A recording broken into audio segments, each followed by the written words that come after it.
ROK Cup USA, featuring racing from coast to coast. Fast, friendly, and fun.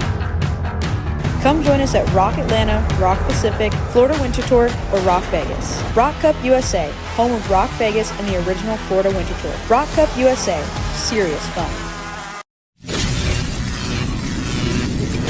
When it comes to innovation on the track, Odenthal Racing Products leads the pack. From the highly popular EasyGP camera mounts to our tough case to GoPro case, racers everywhere trust ORP for strength, reliability, and precision. We're proud to be the #1 engine mount manufacturer in the USA. And with our new Easy Bumper Retainer System, you won't get caught out with a failed bumper bolt again. Odenthal Racing Products. Lead or get left behind.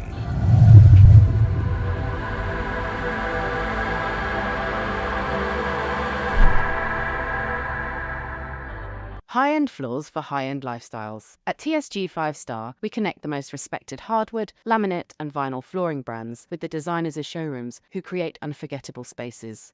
TSG 5-Star, your source for premium flooring and exceptional service.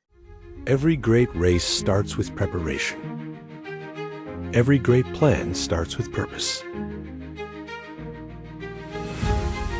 Daisa Alvarez, financial representative.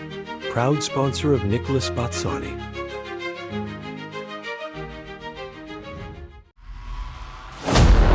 Four drivers, 12 turns, one goal. This is Power Drive Vegas.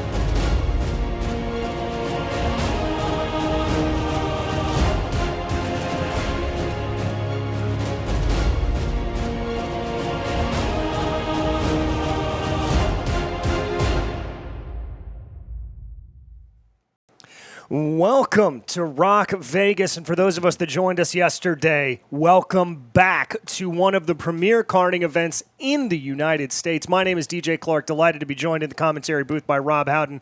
Jackson Lambros will be joining us from Pit Lane Scales and the Grid a little bit later on. But what we've got in store today, Rob, we've got one more round of heat races for everybody. Get yourself set. And then we've got that all-important pre-final and for the VLR categories, the even more important last chance qualifiers. You think about the fact, DJ, they've been on this racetrack since Wednesday, right? They learned the track there, 5 sessions on track. Thursday, more practice qualifying. Things kind of amped up yesterday, our first wheel-to-wheel action. The excitement just gets higher and higher, and so do the stakes. Obviously, coming now into Saturday, a couple more heat races for some of these categories, the pre-finals and LCQs, as you had said, for VLR. Mistakes you made yesterday, maybe you're on the recovery. If you had a great day yesterday, you come in here with a different thought. Everybody with a different storyline, how you approach this Saturday, but it all plays out here to see where you're going to start on Sunday. Yeah, today really and truly is that sort of percolation point, that setting point when you're putting it in, waiting for the yeast to rise, and that, to carry on the bread making analogy, we'll be able to take it out of the oven come tomorrow, but it'll be an interesting time to be sure, and plenty of racing action around this 3/4 of a mile, 13-turn circuit. We're going to start things off with ROK GP Junior, head on into ROK Mini, then the Shifter Pro category. Then we head into our VLR Masters and Super Masters class. That is always super exciting. From there, we'll head on into the VLR Juniors, the VLR Seniors. Those will actually be split up into two separate groups. We have that many running.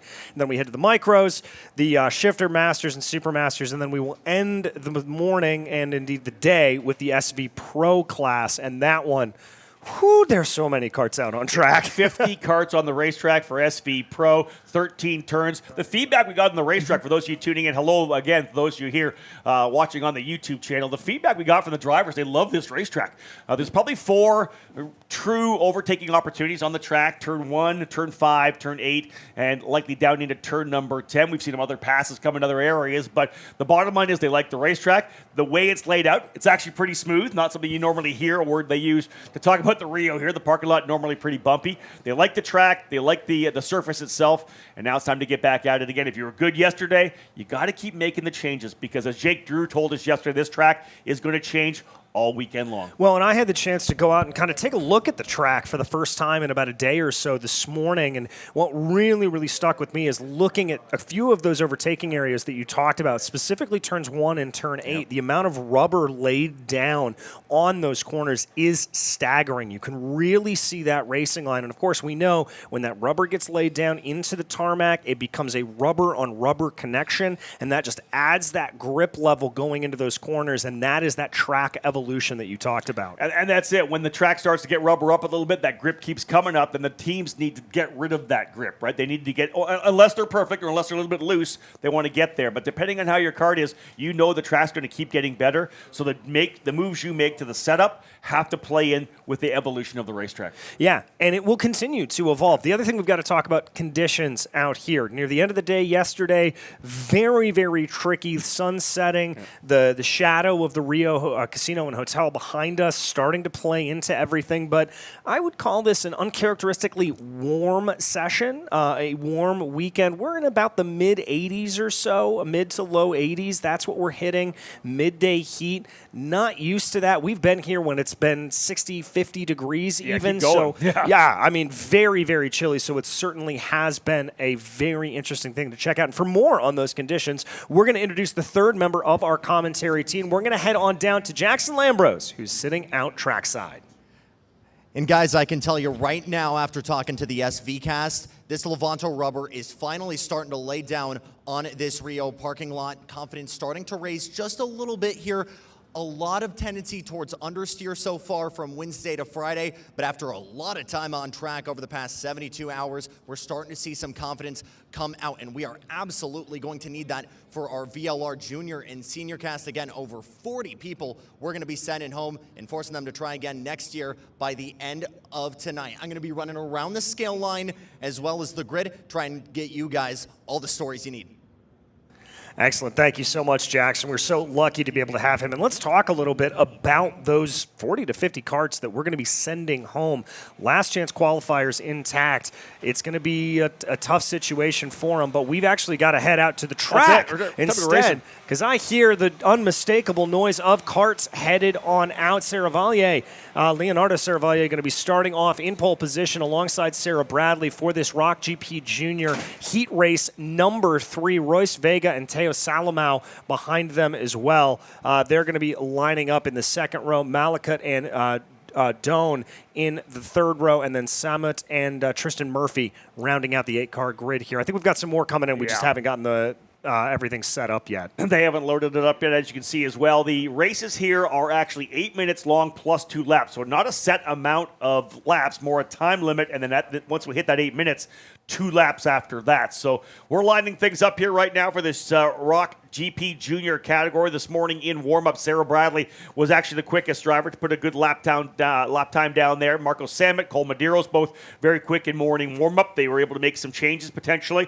Everybody dialing things in to try some things during warm-up to be able to go at it here in our first race of the day. Lots of competition for you here in Las Vegas, DJ. Time to get back at it here at the Saturday action at ROK Vegas. Leonardo Serravallier and Sarah Bradley lining up as we go green for the first time on Saturday. Brilliant start for that inside line, and they are going to immediately take off right off the bat. We've got 2 carts in the barriers. That's the 219 I see off, as well as the 200. Yeah, that's Luca Popescu involved there, and the 200 of Hector Iturriaga. So at least one of the RPG drivers off there, and Luca Popescu had a pretty solid run yesterday. Started 15th, but a little bit of contact there to the outside of the barrier just at the start. Not what Popescu wanted to start this race today. No, but I'll tell you who did want to start like this. That's Leonardo Serravallier up at the front of the field. Royce Vega and Isaac Malakut right behind him. Sarah Bradley not getting the good launch there. She sits back in 5th. Marco Samet with a great run up into 4th. I'll tell you, Leonardo Serravallier just has so much confidence right now. It's all working for that Racing Edge Motorsports driver.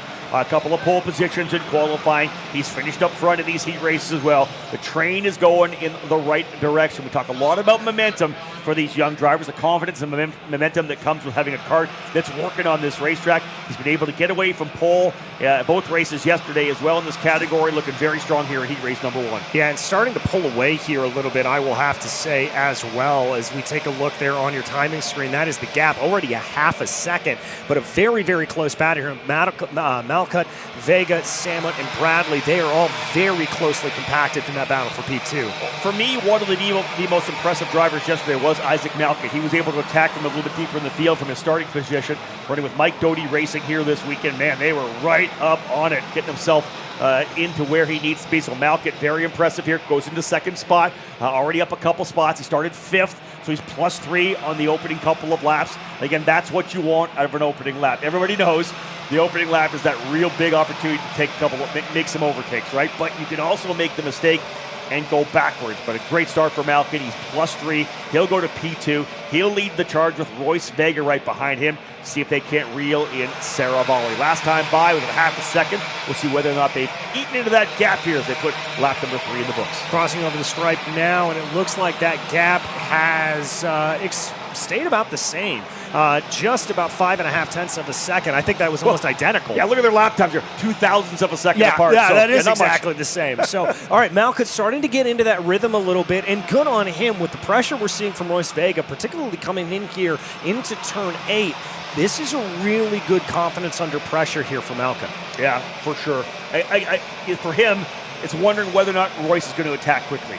Does Royce have enough trust in Isaac that they've got the pace to reel in Saravalli? We saw a lot of that yesterday. Hey, listen, I'm more than happy to run with you. I'll be behind you as long as we're chasing the leader. If we start falling back and I'm faster than you, I'm going by. I'll be the guy up front. So as long as Malcutt can put lap times in that Saravalli either doesn't get too far away or they close on him, Royce Vega will be consistent and strong to sit there in P3.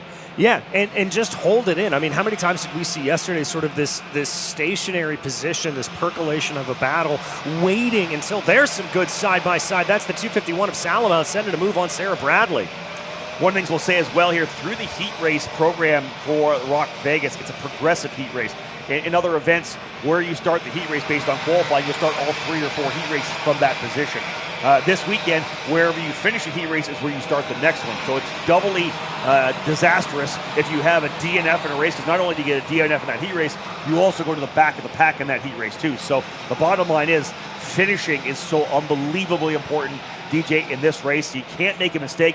DNFs are going to kill you in your starting spot on Sunday. Yeah, and the momentum that you talked about earlier, not favoring Sarah Bradley here. Eric Doan and Tristan Murphy both able to get by the 258 cart. That's putting her down the order into 8th place as things stand. That is not what she wants to see have happening. Just not able to find that rhythm. So easy to do, especially around a momentum-based circuit like this. You get out of rhythm a little bit, you're going to lose that time. And you're going to find yourself getting freight trained as well. Sarah Bradley finished 3rd here last year, so always very strong in these temporary circuit races. She's running with Ryan Perry Motorsports. She's dropped down to 8th position right now, so watch for her to put her head down and try to dig back forward, starting on the outside of the front row. Got shuffled back a little bit, but still a long way to go. 3.5 minutes before we see the time run down to go to the 2-lap sign. Right now, Saravalli continues to pull away, over 1/10 of a second quicker than Malcutt on that last lap, so 0.6 of a second, a gap now for the Canadian driver in the 287 Racing Edge Motorsports machine. Saravalli,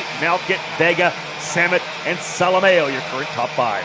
Yeah, and Salameo really impressed me yesterday. Some good moves thrown both here in the GP Juniors and in a couple other categories that he was running in. And, you know, yes, it's a drawback to run in multiple categories over the course of this weekend when you've got that timing, you've got that, oh, I've got to get back in the car, I've got to do this again. But as you pointed out yesterday, Rob, also very beneficial because it's just more lap time. You learn this track, dare I say, better than your competitors. Yeah, much more quickly for sure. The more time you're on the racetrack, the better. Normally, everybody will get faster and faster as the weekend goes on.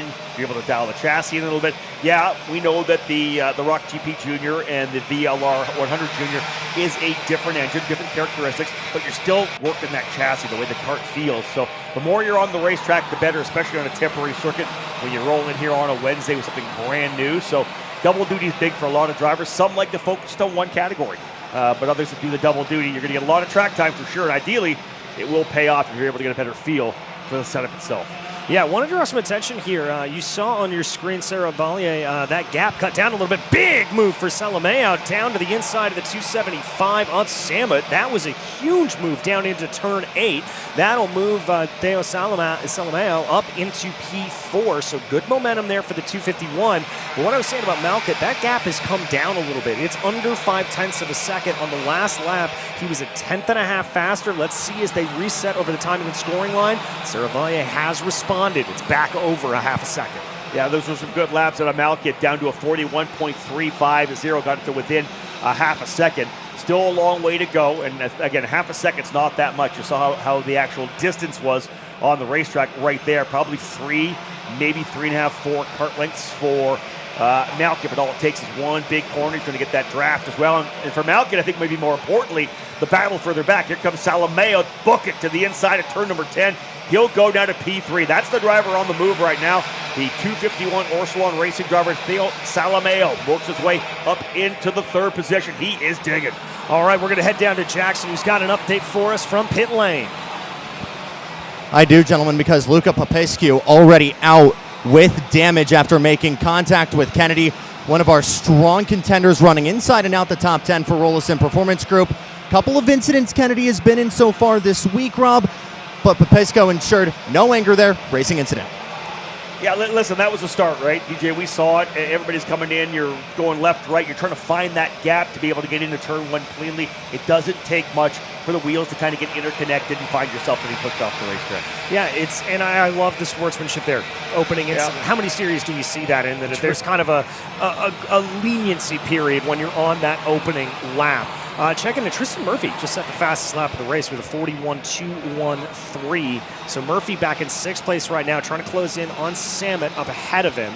We'll see what that gap is as we are able to check in. It's about 0.3 of a second, so a little bit to try to close in still. But shrinking down every corner. Very much so. You can see him right there coming out of 6th place driver there, right back onto Marco Samet now. So indeed, Tristan Murphy with the fastest kart on the racetrack right now, ready to potentially challenge for that P5 position. But we are 2 laps to go when we come back around. 2 laps remaining in the opening heat race of the day. Lots of action for you here on the ROK Cup USA YouTube channel. See whether or not Isaac Malkut has anything for his challenger, Sarah Valley. Both drivers turning 41.3s. That gap remains just under a 0.5 second. Yeah, just under a 0.5 second for Malkut, but he's got to watch out from behind. Salameo, not too shabby here, and we've seen the momentum favoring that machine as time's gone along. Yeah, Salameo was the quickest in the top 6 on that last lap. In fact, was 0.2 quicker than the leader and over a 1/10 quicker than Malkut. He is back by 0.3 of a second, but Salameo with the white flag flying the next time they get to the stripe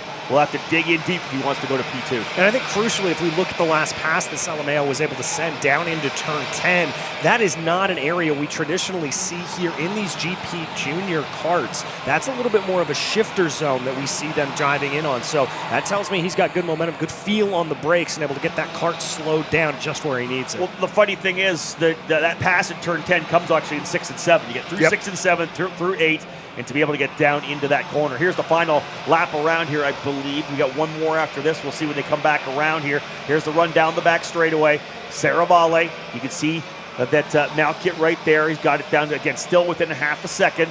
Salameo most definitely close. He's digging as well. Theo Salameo trying to get himself back to the front. It is the checker flag. The sign up top said 2 laps to go. Yep. I thought we were on the final lap. Good run for Sarah Valley.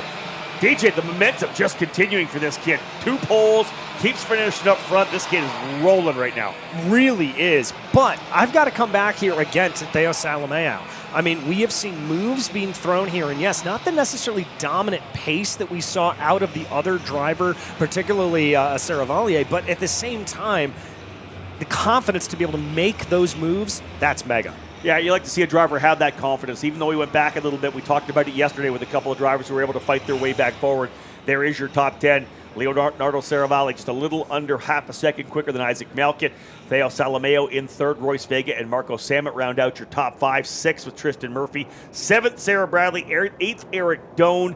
Doan up a couple of spots. Eli Steinbrook in 9th, and Cole Medeiros rounding out the top 10. There's the remainder of the 27 drivers here in heat race number 3 for ROK GP Junior. Luca Popescu not able to get even a lap in after contact right at the green flag. Yeah, and that's really unfortunate. And you heard Jackson give us that update that there was damage on the kart as well. So that's going to be a long lunch break for that team. They're really going to have to buckle down and try to get things fixed. Hopefully it's just maybe Ben axle, something that they're able to do, and no chassis damage necessarily. Indeed, they'll be able to get that thing dialed in and fixed up for Luca to get him back on the racetrack for heat race number 4. 2:10 scheduled start time there. And as DJ said, we'll run our way through the order here on heat race number 3. ROK Mini, the drivers will be up next. Yeah, ROK Mini, always fun to see some of the kids coming out to play with us here. We love to be able to see them make their way out as they go, and very, very interesting stuff with these kids as they head out. This is really and truly the training ground. I mean, these are the you talk about, and so many times we talk about in these series, the future stars that we see coming out. This is ultimately the ultimate future stars. You start to be able to see a little bit of that talent. You start to be able to see a little bit of that brilliance poking their way through, and we've seen quite a few names over the years come up through these ranks. Yeah, that's it. A lot of times you're going to be able to see that early maturity of some of the drivers who really pick up on the concept of racecraft, the idea of being able to get up front with the driver, push away, and make it a 2-driver fight. Oftentimes, some of the younger drivers come in and they're just, elbows up the entire time. They're never really thinking about big picture. When you start to see the drivers put the pieces together, right? Connect the dots. Okay, here's what I need to do. That's when you start seeing them pull to the forefront. They'll push away. We see a top 5 battle, then it's 4, then it's 3, trying to drop the lap driver off the peloton. Once they get it figured out, it's really cool to watch the drivers, as I said, connect the dots and really start to understand racecraft.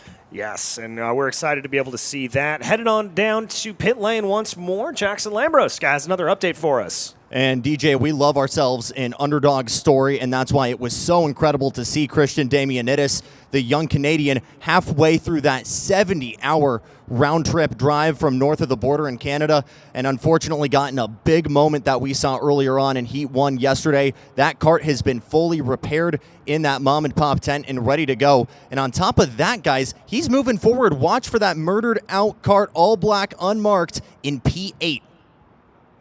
Yeah, we're going to have to keep an eye on that for sure. And real heartbreak in the booth when we saw that take place yesterday. Christian and the rest of his team, and I use team in sort of quotations, it is the ultimate mom-and-pop shop. That is a privateer entry and making the long, long haul from Canada down here. He was able, the cool thing is he was able to move forward in heat race number 2. He's going to start here now in the 9th spot for heat race number 3. So he was able to get back after the issue, worked himself kind of into the middle.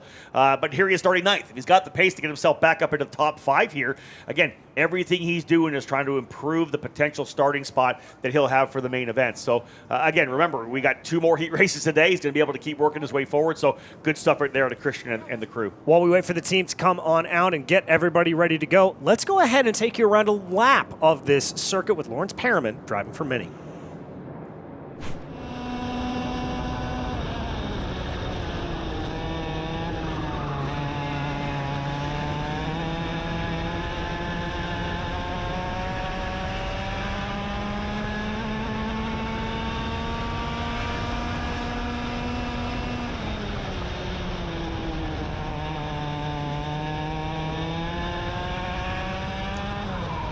Good stuff here for Lawrence Perriman, as you can see. Again, this onboard brought to you by Odenthal Racing Products, but Perriman working his way through this track. There's that 6-7 combination, the big sweeper through turn number 8. We're loving the passes in that corner, DJ. It's been so much fun to watch. Yeah, it really has. And then this is that setup point that you talked about. Out of turn 8, making sure you get the power down, blasting down this back straightaway into the very, very tight, I think the heaviest braking zone on the circuit, into turn 10. And then Switchback City, as it was coined yesterday by Jackson Lambros, leads all the way back around here to this long sweeping turn 13. Yeah, great lap there for Lawrence Perriman. He showed good pace, finished 3rd in heat race number 2. That's where he'll start outside of. Actually, was looking at this pace earlier today, Santiago Orioli, Koasaito, and Lawrence Perriman top 3 in the morning warm-up as well. So drivers set up and getting ready to roll. We're underway again. We were able to come right back to it. The category brought to you by SpeedSense Motorsports and Maxwell Macha, who won heat race number 2. Starts from the pole with a progressive lineup here and he'll take the lead early on. Good to see all the drivers work their way, DJ, through the opening couple of corners. That's what's key. We all got to hold our breath a little bit. Maxwell Macha in the 174 leading the way. Looks like Asher Pavin, Santiago Orioli, and Lawrence Perriman, who just rode on board with in a very fierce battle. Martinez and Pavin now battling it out for P2. That's allowing for Macha to just absolutely run away with this field. He'll say, thank you very much, guys. Paddle it out behind. Oh, a little contact there as well. That was Perriman, I think, potentially getting into the back of Martinez. Or that Pavin? Oh, that's Perriman. Easy to pick up that basketball helmet there.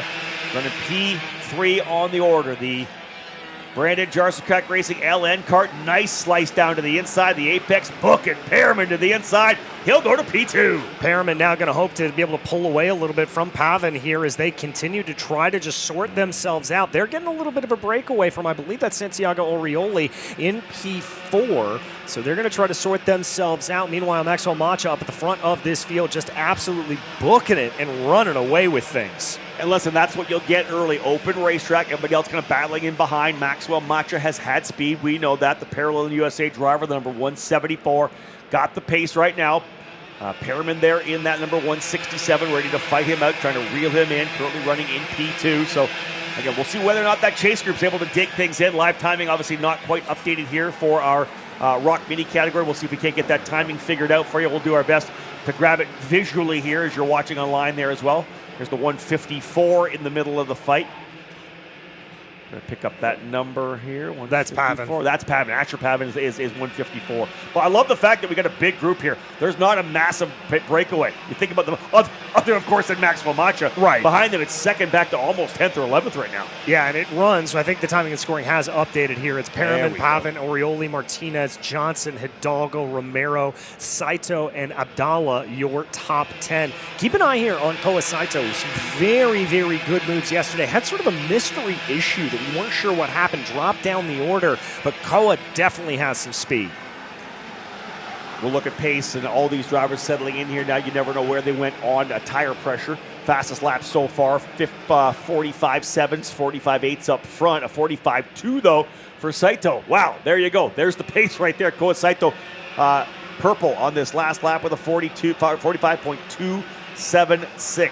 Very quick driver here, now trying to dig his way forward. He's up to P8. Big move down to the inside for Santiago Orioli going into that turn 8 braking zone that we talked about. Orioli now up into second, and it's a little bit of a mini train there with Orioli, Perriman, and Pavin trying to sort themselves out.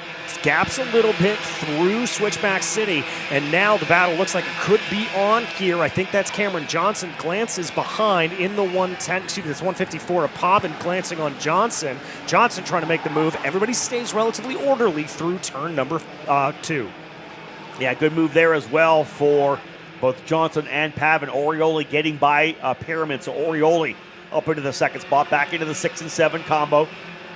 That right-left shift that leads into the sweeping turn number 8. A lot of passes here in turn number 8. That leads essentially onto the back straightaway. Just that little turn 9 complex, we're calling it, the right-left kink onto the back straightaway. Orioli has a quick look over the shoulder to see Lawrence Perriman right there. Of course, Asher Pavin and Cameron Johnson in the fight.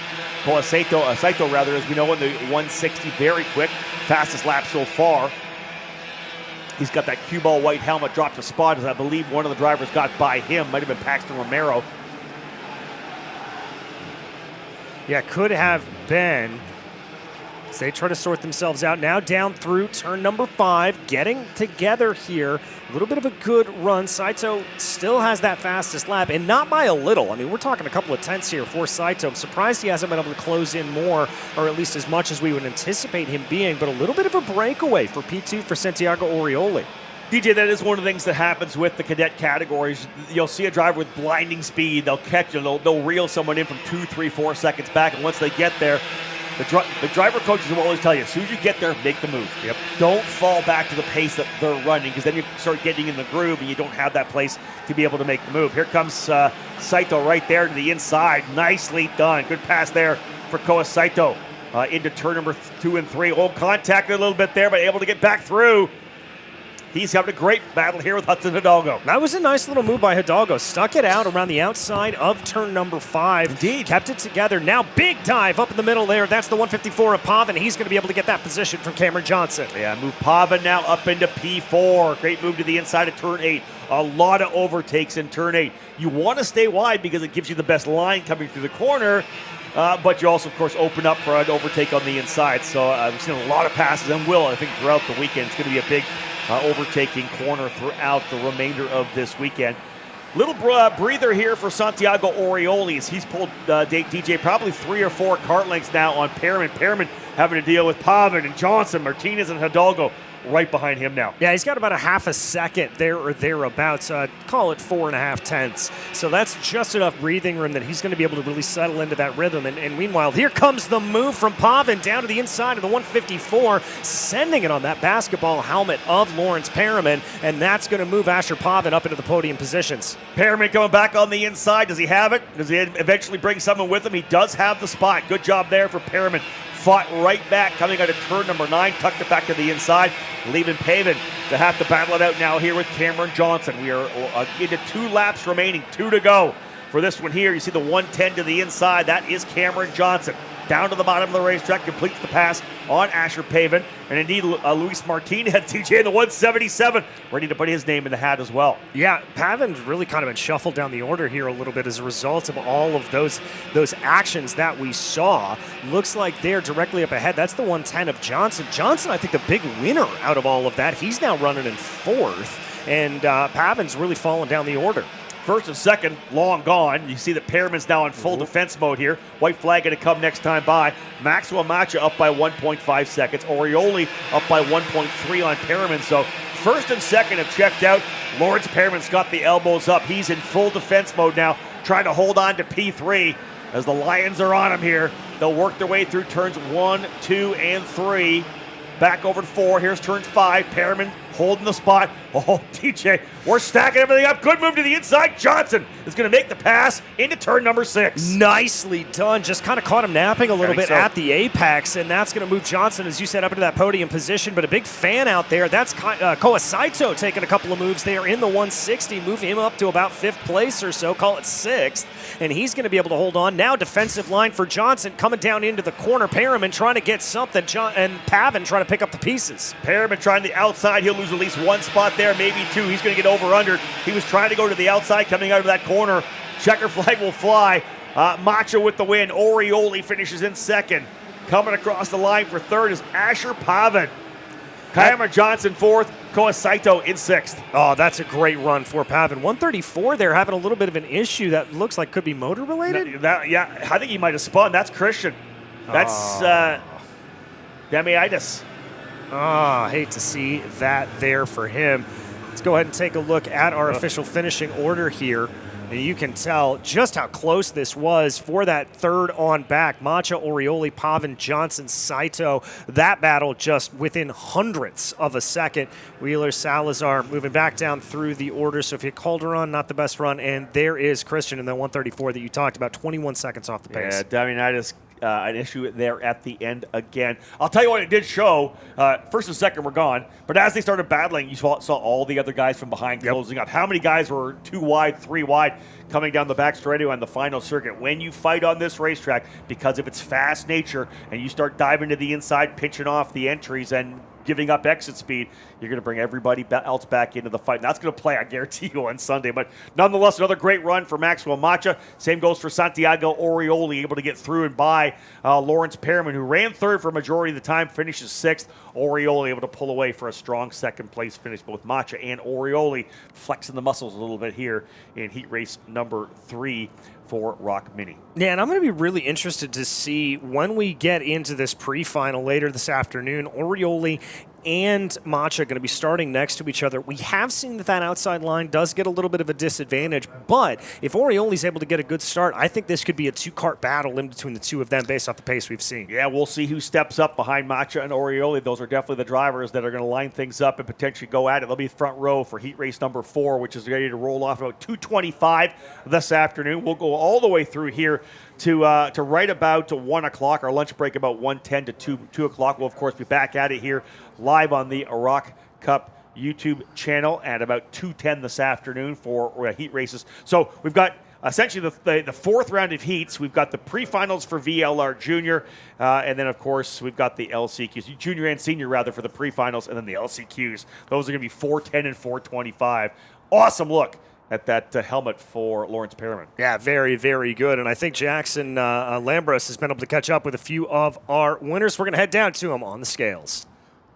I got an update for you. Well, let's start with this. Lawrence Perriman, I was trying to figure this out in the pit lane yesterday, whether or not it was a Lando Norris fan or a basketball fan that inspired that decision. Asked him on the grid earlier. Said it's a combination of both. Asked him if he played. He said he's a little bit more confident behind the wheel than at the free throw line, which is why he stuck to that just a little bit more.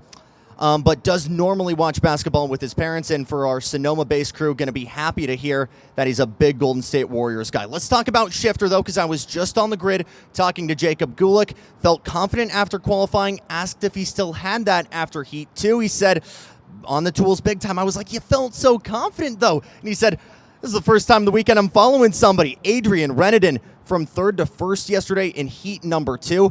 And I tell you what, boys, Renedin knows what he needs to do. Wipe out this weekend, get both wins today to start on pole, but you can't count out Cooper Becklin for NRZ and Italian Motors. Massimo Valiente, both those guys behind are hungry to kick over these two sandcastles. Yeah, I think Jackson really hit the nail on the head there. We've got 4 drivers coming up in this Shifter Pro category that are in with a shot of victory, and to me, this is a 4-kart race up at the front. Yeah, you know what? You never know what happens. There are guys in the back that are going to kind of, I think, will obviously be able to step things up a little bit, to be honest, whether or not they have the pace to find those 2-3 tenths. Because I talked to Scott Hargrove, who was kind of 5th and 6th in the first 2 heat races. He says, I'm only missing a couple tenths of a second. Yeah, the front guys are good, but give me a couple of tenths, and I'm 3rd or 4th. So, again, it's a long weekend. Everybody's trying to find the pace. But, again, when you got a guy like Jacob Gulick up front, Renedin looks really good. Of course, Becklin and Valiente. Those are the 4 drivers, indeed, that have kind of shown the pace early on. Well, and let's talk about these karts in particular, because this is a different package than we are used to. Normally, you've got the one gearing set, you just go through it. These, you're obviously having the sequential gearboxes, it's ostensibly a gearbox, that you're popping through the gears. How much different is that as a driver, and how much more challenging is that? It's a different aspect, right? You drive them a little bit differently. I think once you get into shifter kart racing, and have done it for the longest time, it all becomes rote. It's not something you're thinking about. It's just something that you do, right? It's driving a shifter kart's an absolutely fantastic thing. The most exciting kind of karting you can get into. And I think once you're into it, you just drive it a little bit differently, knowing that if you're making a move to the inside of a driver, you can maybe knock down one more gear. You have that little extra you need to come out of the corner if you pinched it down. You don't have that in a single speed. Yeah, I mean, you're definitely playing with a few things, and that's why we've especially seen more of the passes set down into Turn 5 in these shifter karts for the exact reason that you were talking about, the ability to pop it down a gear. You're on that very, very tight and narrow line off to driver's left, and you get the ability to come out of it a little better. Let's have a look at warm-up here earlier. Jackson was talking about Cooper Becklin. He was actually the fastest driver in morning warm-up. Jacob Gulick was 2nd. Adrian Renedin was 3rd. Mateo Pappas up into the 4th spot in the PSL karting Bureau Arts. So to see some of these drivers have a little more pace in morning warm-up, does that bode well? Are they able to find that pace and take it into the race? We'll see. I mentioned Valiente and Hargrove. Those are 2 Italian Motors drivers. They were 6th and 7th this morning. So one thing we did know for sure, Valiante can get off the line. He was super quick in both starts yesterday. Almost was able to get by Renedin in the opening heat race, but caught up with his left rear. So if Valiante keeps dropping the hammer and getting that hole shot like he could, we may see him grab a couple spots here early. Well, and that's the other thing that we should mention that is different about these shifter karts, a standing start for these karts. So that is going to look a little bit differently than the other ones that you have out on the track. By the way, I want to give a big, big shout out to Velocity Racing and the Sony Racing team, the sponsors of this race. Indeed, the standing start's obviously one of the things that have been so big about shifter kart racing since its initial inception in the sport so many years ago. Obviously, shifter kart racing has been a big part of competition here in North America over the last number of years. A lot of big shifter racers have worked their way up into professional careers for sure. Adrian Rennan going to roll himself way to the outside of the racetrack, coming back in, staying on the cleaner side of the racetrack before coming into his starting spot. The box up front here. Rennan on the inside, Gulick on the outside. Valiante and Becklin, row number 2. It'll be Pappas and Colbert, row 3. Hargrove and Maldonado, row 4. Olander and Hermanson, row 5. Greeny and Tidwell on row number 6. Field set. Heat race number 3 for the shifter kart category. Rennan, Gulick. Green, green, green, and a great start for Rennan as well for Massimo Valiante. Straight to the inside, he'll go to P3. A little check up for Pappas further back, but good start for Rennan. Gulick was hoping to chase him down into the line, but we'll see here, DJ on cold tires. Can Gulick get right after him? That's always something crucial in shifter karts. There's so much power, there's so much torque, it's tougher to drive on cold tires. You got to make sure you're on the throttle correctly. There's the 419 as well, Mateo Pappas. I think he may have lost one spot there, but indeed, yeah, Rennan pushing hard here, but who's the driver up front? It is Rennan P1 and Gulick in second. Yeah, Gulick closing in. Valiente, as you said, with another good start, going to be holding into P3 a little bit farther back. Fastest lap obviously set down by Rennan. Cooper Becklin, by the way, the driver that was able to get that move done on Mateo Pappas. So not too many changes up at the front of the field. Everybody relatively staying where they started, but that by no means it says that this is established here. Lots still to play for with 7 minutes left. I think we looked at the race yesterday and in the second heat race and thought that Gulick kind of had it handled a little bit, and then Rennan kind of reeled him in over the second half, as Gulick's doing now. Was able to get by and make the pass, and Gulick wasn't able to get back by him. So indeed, we're super early in here. Tire pressures are low. We talked a lot about that. 73 degrees trackside here right now. We're expecting temperatures in the low 80s at the high heat of the day. But Rennan, Gulick, Valiante, Becklin, and Pappas, your current top 5. Scott Hargrove runs 6th. Carlos Maldonado in 7th. Jake Colbert 8th. Matt Greeny up a spot to 9th. Orlander, Tidwell, and Hermanson, the remainder of the 12 drivers we have in the ROK Shifter Pro category here. Heat race number 3. They got another heat race still to come. Heat 4 at 2:40 this afternoon before we find out how we'll set the grid up. But again, we talked about the fact that it's 4 drivers potentially could win. It's always kind of leaning towards maybe just 2 because Rennan and Gulick really have been the class of the field thus far. Yeah, and as I said, as you said, starting to pull away a little bit more. I mean, that gap up to roughly about 9/10 of a second between Gulick and Valiente, that's starting to be significant. And only 3/10 between Gulick and Rennan. And Rennan looks like he is just driving his own line, not driving defensive. That's part of the reason why he and Gulick have been able to pull away. They're pulling away.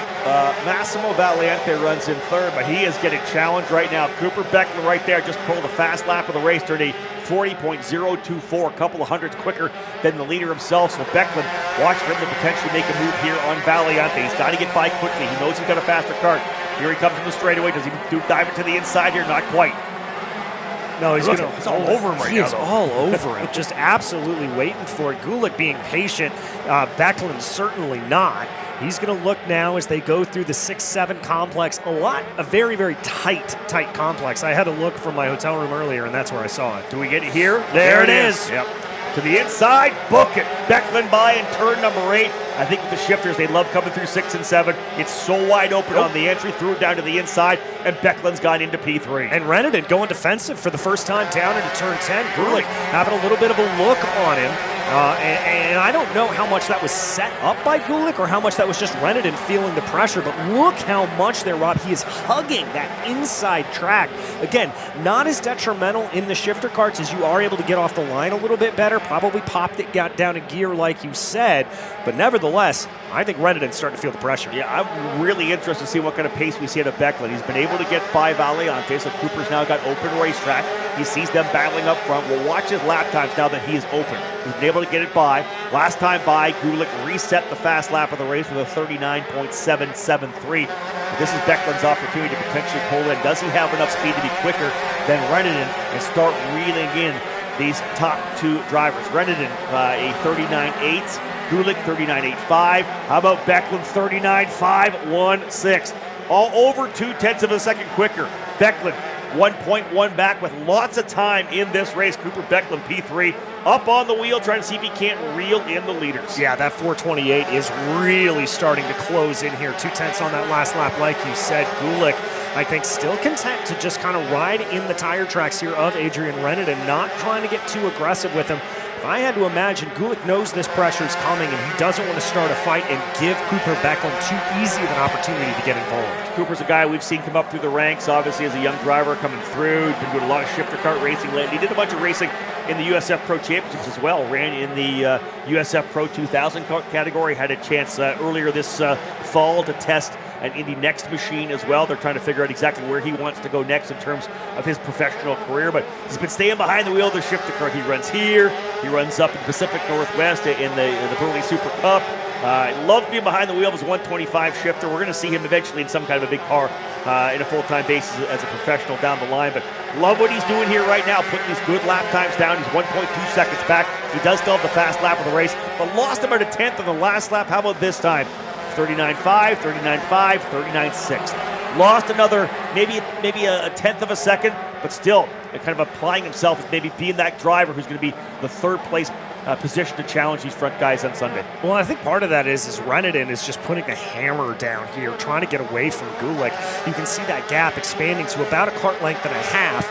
Come down through that 9 complex. Now, what I thought was interesting on the last lap was Reneden took a very defensive line out of turn 9, held that inside line, kind of realized Gulick wasn't going to apply pressure, and then moved back to the standard racing line. So I want to give credit here to Adrian Reneden, very adaptive in his driving. He's constantly thinking about where do I want to position the kart to minimize the opportunity for Jacob Gulick to try to get on by me. I'll tell you what I want to see. I want to see Gulick pass Reneden here, because Gulick dominated the first heat race. Yep. Right? Reneden went by him in heat race number 2.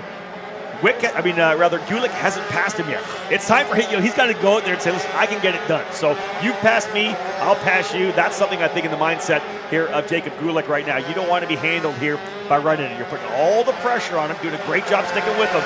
It's time to send one here pretty soon to send that message that you can go by and get a victory as well. Yeah, I think you're right. And again, that comes back to the mental game that we talk about when we talk about any form of racing. You just want to let them know, yeah, I can do this. Yeah, it's not about setting up a position for heat race number 4 later today. It is much more about, yeah, you need to watch your 6 when I'm working my way through these corners. I love it.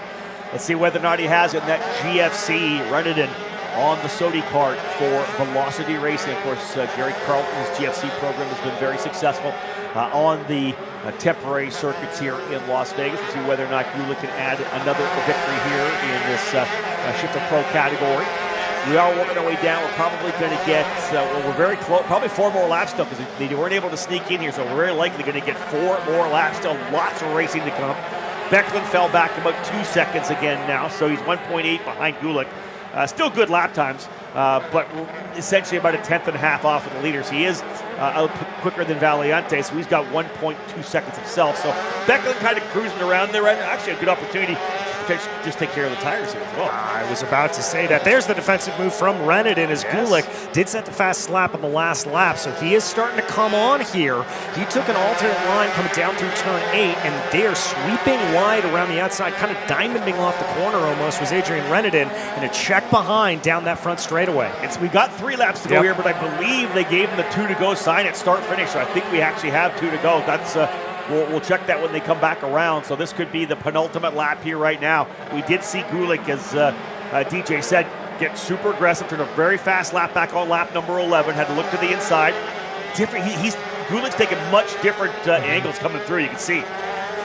Well, it's that experimentation that we love to see right up onto the rear tires there of Reneden is Jacob Gulick as they come down through turn 11, now through the sweeper of turn 13. White flag in the air, 1 lap to go. It is now or never time for Jacob Gulick if he wants to get this pass done. Let's watch this unfold. Gulick would think probably about turn number 8, maybe a diver into turn number 10. Reneden still looking good on the Sodi through 6 and 7. We saw a couple passes already here come to the inside. Gulick not ready for it. It's a much different angle coming through turn number 8. Set up for turn number 9. He'll get the run out. Reneden's going to go to the inside. Look at Reneden just watching the whole thing. Gulick's going to try to do the over-under here. Can he cross him up? Back through again. Oh, waiting for the bump and run. He's getting tucked to the inside. Ooh, what a fantastic final lap. Renan looking over the shoulder the whole time, trying to figure out where he needed to place the carts. And Gulick was just working him over. Almost got the over-under done over in turn 11 and 12. That was fun stuff to watch. So Renan, though, DJ coming away with the win. But, man, he had to defend in a big way to be able to hold off Jacob Gulick. Yeah, I mean, incredible stuff. Only 0.13 seconds, the gap between Renan and Gulick.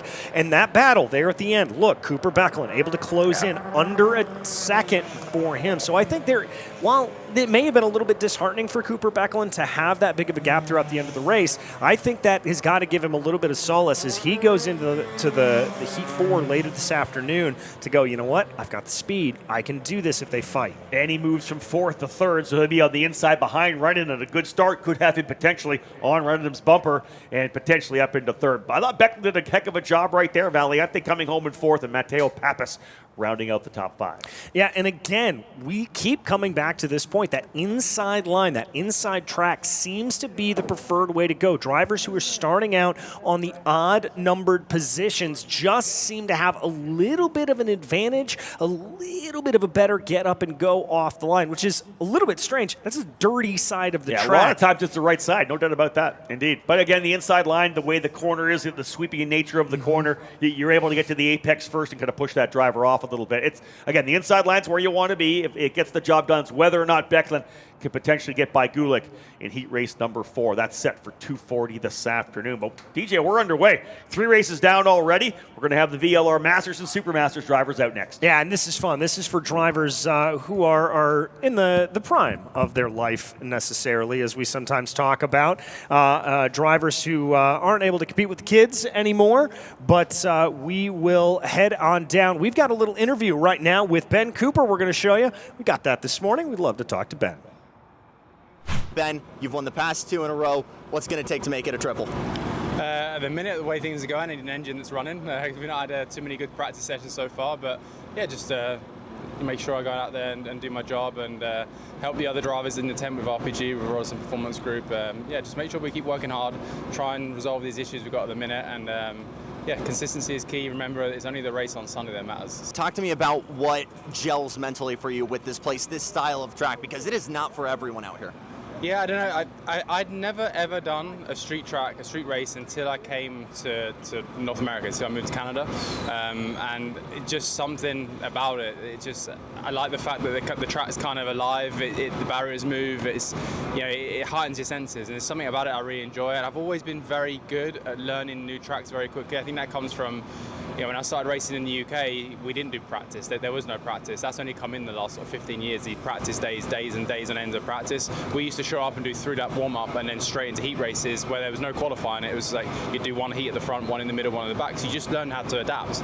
I love the fact that the track's constantly changing, it's adapting, the conditions are changing, but learning to adapt and pushing the limits and heightening the senses is good. Yeah. We always call the Masters and Super Masters the crazy old men in the best way possible, and you are a shining example of that, my friend. Best of luck to you this weekend. Thank you very much. Cheers. So Ben Cooper, a man who has already gone back-to-back, already a Hall of Fame driver, but for the 3rd year in a row, he's trying to turn Las Vegas into Cooperstown. All right. Well, we had a scary moment yesterday, Rob. Very, very scary for Joshua Daly. We're going to show you some of the replays of exactly what happened, but we want to rest assured to everybody here, you can see in the back of your shot, Joshua thrown from the cart, heavy impact into the barriers. You see him kind of crawling on the ground there. Driver is just fine. Medical was released. This is the one that really scared me. This was the onboard. Yeah, you know what? You got into the corner, got up on the curbing just a little bit, and the driver behind him kind of got into the side of him, and that cart was on its way up already, and over he went. And again, we talk about the fact that karting and the equipment that we wear, the suits we wear, unlike racing where you wear a fire retardant suit, everything that is done for us is for abrasion resistance, right? That's the design. So if you go over, if you're sliding on the pavement, that suit design is to make sure it doesn't cut through, it doesn't break up, the helmets, the gloves, everything we wear designed to be as safe as possible. But listen, we're open wheel racing. Every once in a while, contact will happen. Drivers will go over. For the most part, you're able to walk away from it, and awesome to see Joshua able to do that as well. Yeah, very much so. And he is back out on track. See, that's what I love to see. Yeah, too, right? Exactly. All right, Ben Cooper, who we just talked to, he is going to be lining up in pole position alongside Lorenzo Martin, Renato David, will be P3, Charlie Fonseca, Kyle Hayner, Mario Barrios, and Eric Jackson, P7. You may be wondering what happened farther down through the order. We have been, I believe, Scott Falcone was assessed a penalty. That is why he is farther down in the order. Yeah, an issue with Scott Falcone in tech, one of the components not meeting the requirements in terms of sizing. So very tail of the field for Scott Falcone. As we do go green, he'll have to dig in deep to work his way back forward. We know he has the pace to be up front. Long way to go in this massive field of drivers. 34 strong here in the Masters and Super Masters category. There's a problem there for the number 768, one of the fast drivers, getting stuck to the inside. That is Kevin Yee out already. He was 11th coming across the line. Hate to see that happen, but everybody trying to dive into that apex, and he grabbed the left front tire on the barrier and got essentially sucked right in and to the tail of the field. All right, we're going to go quickly over to Jackson Lambros, who's got an update here for us from the grid.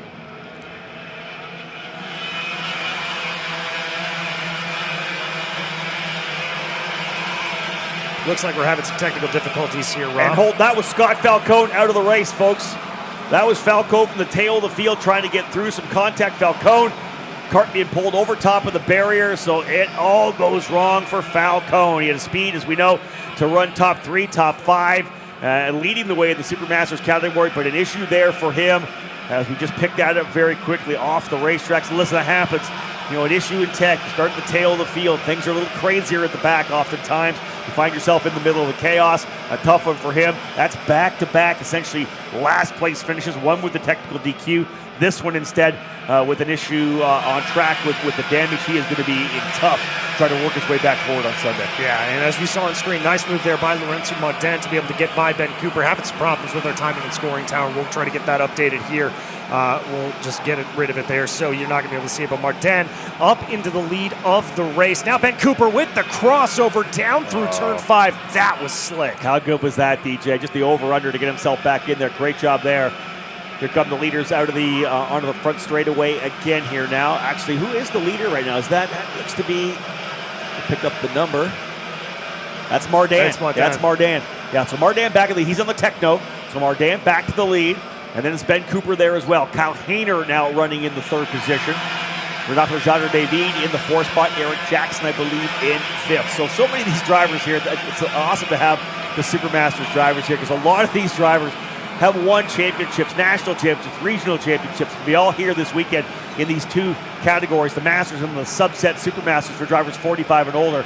Great stuff here right now. Is Hayner now going at it here with Ben Cooper. Yeah, really trying to get that fight. And again, I love seeing the fact that we've got these Supermasters that are able to be up in the mix. Ooh, big kick out there in the back in that 4th place card as they try to hold themselves together. Martin, through courtesy of the battle, able to pull away a little bit. No attacks there on Cooper in 2nd. They'll stay in order as they dive down into turn 10.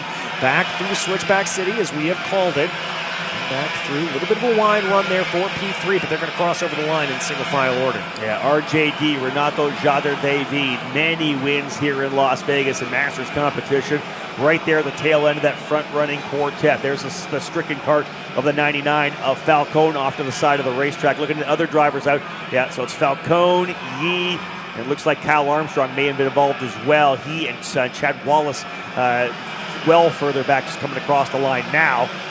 Front 4 drivers trying to stretch away. The gap between David and Fonseca now 1.3 seconds. You see it there with Ryan Kasner in the 7-11 putting his head down as well, trying to close up. Kasner running in the 6th position. Yeah, I think crucially for David, he has been able to get the fastest lap of the race at this point, so he's going to start to pull away and maybe just hold on to the back of that group. We're going to head down to Jackson one more time. He's got another update for us. Let's try that again because one Rollison Performance Group driver battling for the front, another battling back to the front. Ming Anju, who we talked to earlier on this week, sent to the back alongside Falcone. No penalties to him. He just plain blew up in heat number 2.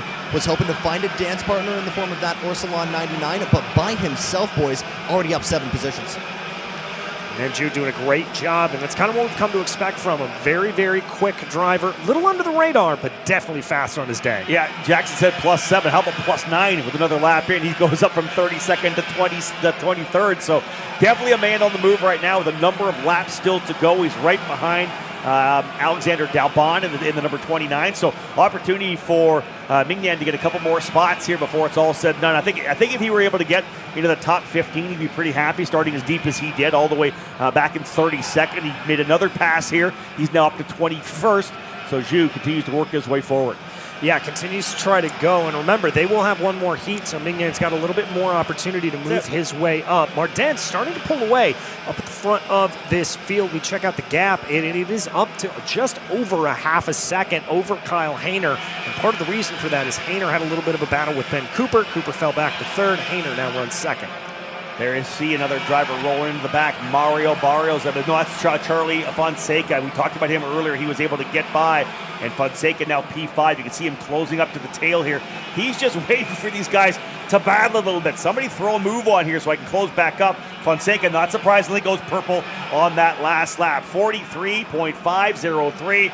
Fonseca, fastest driver on the racetrack, trying to make it 5 drivers in the lead battle here in the Masters category. Yeah, and crucially, they are not letting Martin slip away. Now that Hayner's been able to get into the groove a little bit, he's been able to close this up and keep this a battle with Martin. Now cut the gap down to about 2 kart lengths in between himself and your leader in the O2 machine. They're going to cross over the line. Just over 2 minutes left to go, so still plenty of time in this race to go. Let's take a look at the last lap time, see if Fonseca continued to close. He did, but just by hundreds. And look as well, you can see essentially where the other drivers are in the Masters category. Mario Barrios running in 8th spot. That's Super Masters for drivers 45 and older. Eric Jackson running in 9th. Miguel Mir in 10th. Darrell Redland out of Canada in 11th. And Joshua Daly, the driver who had that big flip, worked his way back up into 13th. Daly having a great run here now, +8. Started 21st, back up into 13th. Love to see a driver get back on the horse after a hard wreck like that. Yeah, exactly. That's a really, really good sign for Daly. Keep an eye here. Ooh, that was a really good line for Hayner. Very impressed. I thought he was going to lose out to Ben Cooper, but he was able to turn it back over. Now Cooper's going to take a little bit of a go as they come down in through turn 2. A little flick that is 3 and 4 that leads down into turn 5. And welcome to the fight here, Charlie Fonseca. Last lap, almost 0.3 of a second faster than everybody else around him. Okay, what did I say about we were chatting about the cadet drivers? Once you get there, make that pass. Don't settle up. If you're that much quicker, don't slow down. You've got to make the pass. Get it done. Jadre David runs in 4th. You can see him reaching down there as well to make a little bit of adjustment. But the bottom line is here, we'll see whether or not Fonseca has it. Take that pass. Get the opportunity, get it done in turn 1. Yeah, exactly. See if he can throw the cart into the corner. Now, the problem with that is Jadre David knows he's going to be coming, and he is going to try to maybe be a little bit defensive. Still more adjustments there for Jadre David as they come down through turn 2. Not seeing any movement quite yet. 32 seconds left on the clock. Everybody's still in single file order. These drivers playing nice with each other. Yeah, there doesn't seem to be a sense of urgency right now, and I'm a little bit surprised. We haven't seen a move out of somebody like maybe a Ben Cooper to be able to make a move by. But again, Ben's talked about the fact that he just didn't think he had everything he needed to challenge up front. Martin's the guy that's kind of been the surprise because obviously Renato Jadre David has been so good so far. Here's a move to the inside. That's a pass there for RJD. He'll go to the inside to Cooper, book it. Jadre David goes into 3rd. He's on the move forward, but the gap, there's the 2 to go. Big gap now between 2nd and 3rd. Hayner back to Jadre David, and they're fighting further back. Could be a 2-driver battle, DJ, through to the checkered flag. And I thought Fonseca was going to try to send a move there on Ben Cooper, but Fonseca decided not to send it. Hayner and Martin setting personal bests on the last lap as they pull away from the front of this field just a little bit. Now, Martin, really the one that's starting to pull away. Big slide there for Jadre David coming through turn number 8, now down into 9. He lost a little bit of speed there, but no, here he comes. I think that was a little bit of coordinated effort there between the teammates of Fonseca and Cooper. You can see how Martin sits so much lower in the cart than these guys. He's a little shorter, but it works absolutely perfect in the cart. He looks just so comfortable behind the wheel of that Techno. And you see that Kyle Hayner digging in to try to get closer. Last time by, both drivers turning 43.7s. Martin about 0.04 of a second faster. Final lap, Martin looking to put a stamp on this Masters category with a pole position start in race number 4, heat race number 4. He has looked very good. No one's really challenged him since he took that lead, DJ. Good final lap here. We'll see whether or not Hayner might throw the haymaker out and see if he can't go to P1. No, slightly defensive line there for Martin, just covering it off a little bit, but he decided not to go too defensive. I think he feels pretty good. Ben Cooper really falling off the back of this pack. That's surprising. We'll see if we can get Jackson to follow that up. But Martin going to cross over the line and take victory from Hayner, from Jadu David, and Fonseca. Ben Cooper only 5th. That one surprises me. I think something may have gone wrong on that number 31. I'd love to get an update there. Obviously was running P3, lost that 3rd spot to David, then lost 4th spot to Fonseca, falling all the way back to the 5th position, having started P1. So we'll see what happens. We'll see how it plays out here. Cooper back to P5. Eric Molinati came in home in 6th. Ryan Kasner 7th. Mario Barrios, top driver in the Supermasters category, 8th overall. Then Eric Jackson in 9th. Miguel Mir in 10th. 12th, 4th in Masters with Joshua Daly. Darrell Redlin was 13th overall, P5 in the Supermasters class. But yeah, a little over a quarter of a second lead or victory for Laurent Martin. I guarantee he'll be very happy with the way that techno card's dialing in for him today. Yeah, he's got to be super pleased about that. I mean, I don't want to say it dominant, but controlled drive up the front of the field, and that's exactly what you want to see at this point in the weekend. You first roll out on Saturday, similar time to when you're going to be rolling out tomorrow. Kart working really, really well. Obviously, track's going to continue to evolve over the course of the day, but that's a really good position to be in for him. He's got to be very pleased. You know, I think any of these drivers who are running here in the top 5, wherever you finish up 2nd, 3rd, or 4th, if you can win one of these heat races, it's going to give you a lot of confidence going into Sunday. Not only that they have the pace, but knowing how to lead on this particular racetrack. Every track has a different way you lead. Where do you cover off? Where is the best place to defend? Hey, if I get this kind of a run out of this corner, I'm probably not going to be able to get challenged. I'm going to be able to make this move. To be able to spend some time up front knowing you're being challenged, really good experience for Lauren too right there. Larry will be very happy with the way things dialed in, but he's talking like the car may not be perfect yet. So the hand gestures from Martin suggest he may have some work to do still, and that does not bode well for his competition, having got the victory. No, it doesn't. If he's able to lock in and really get that kart performing in the way he wants to, I think that's a shot across the bow for the rest of these Masters and Super Masters. But there is Martin just kind of chatting a little bit with the competitors, trying to figure things out. Some drivers look a little bit, maybe disgruntled, maybe a little trying to figure out the idea what's going on here. I don't know. We'll see. Well, let's head down to Jackson, see if he's got an answer for us.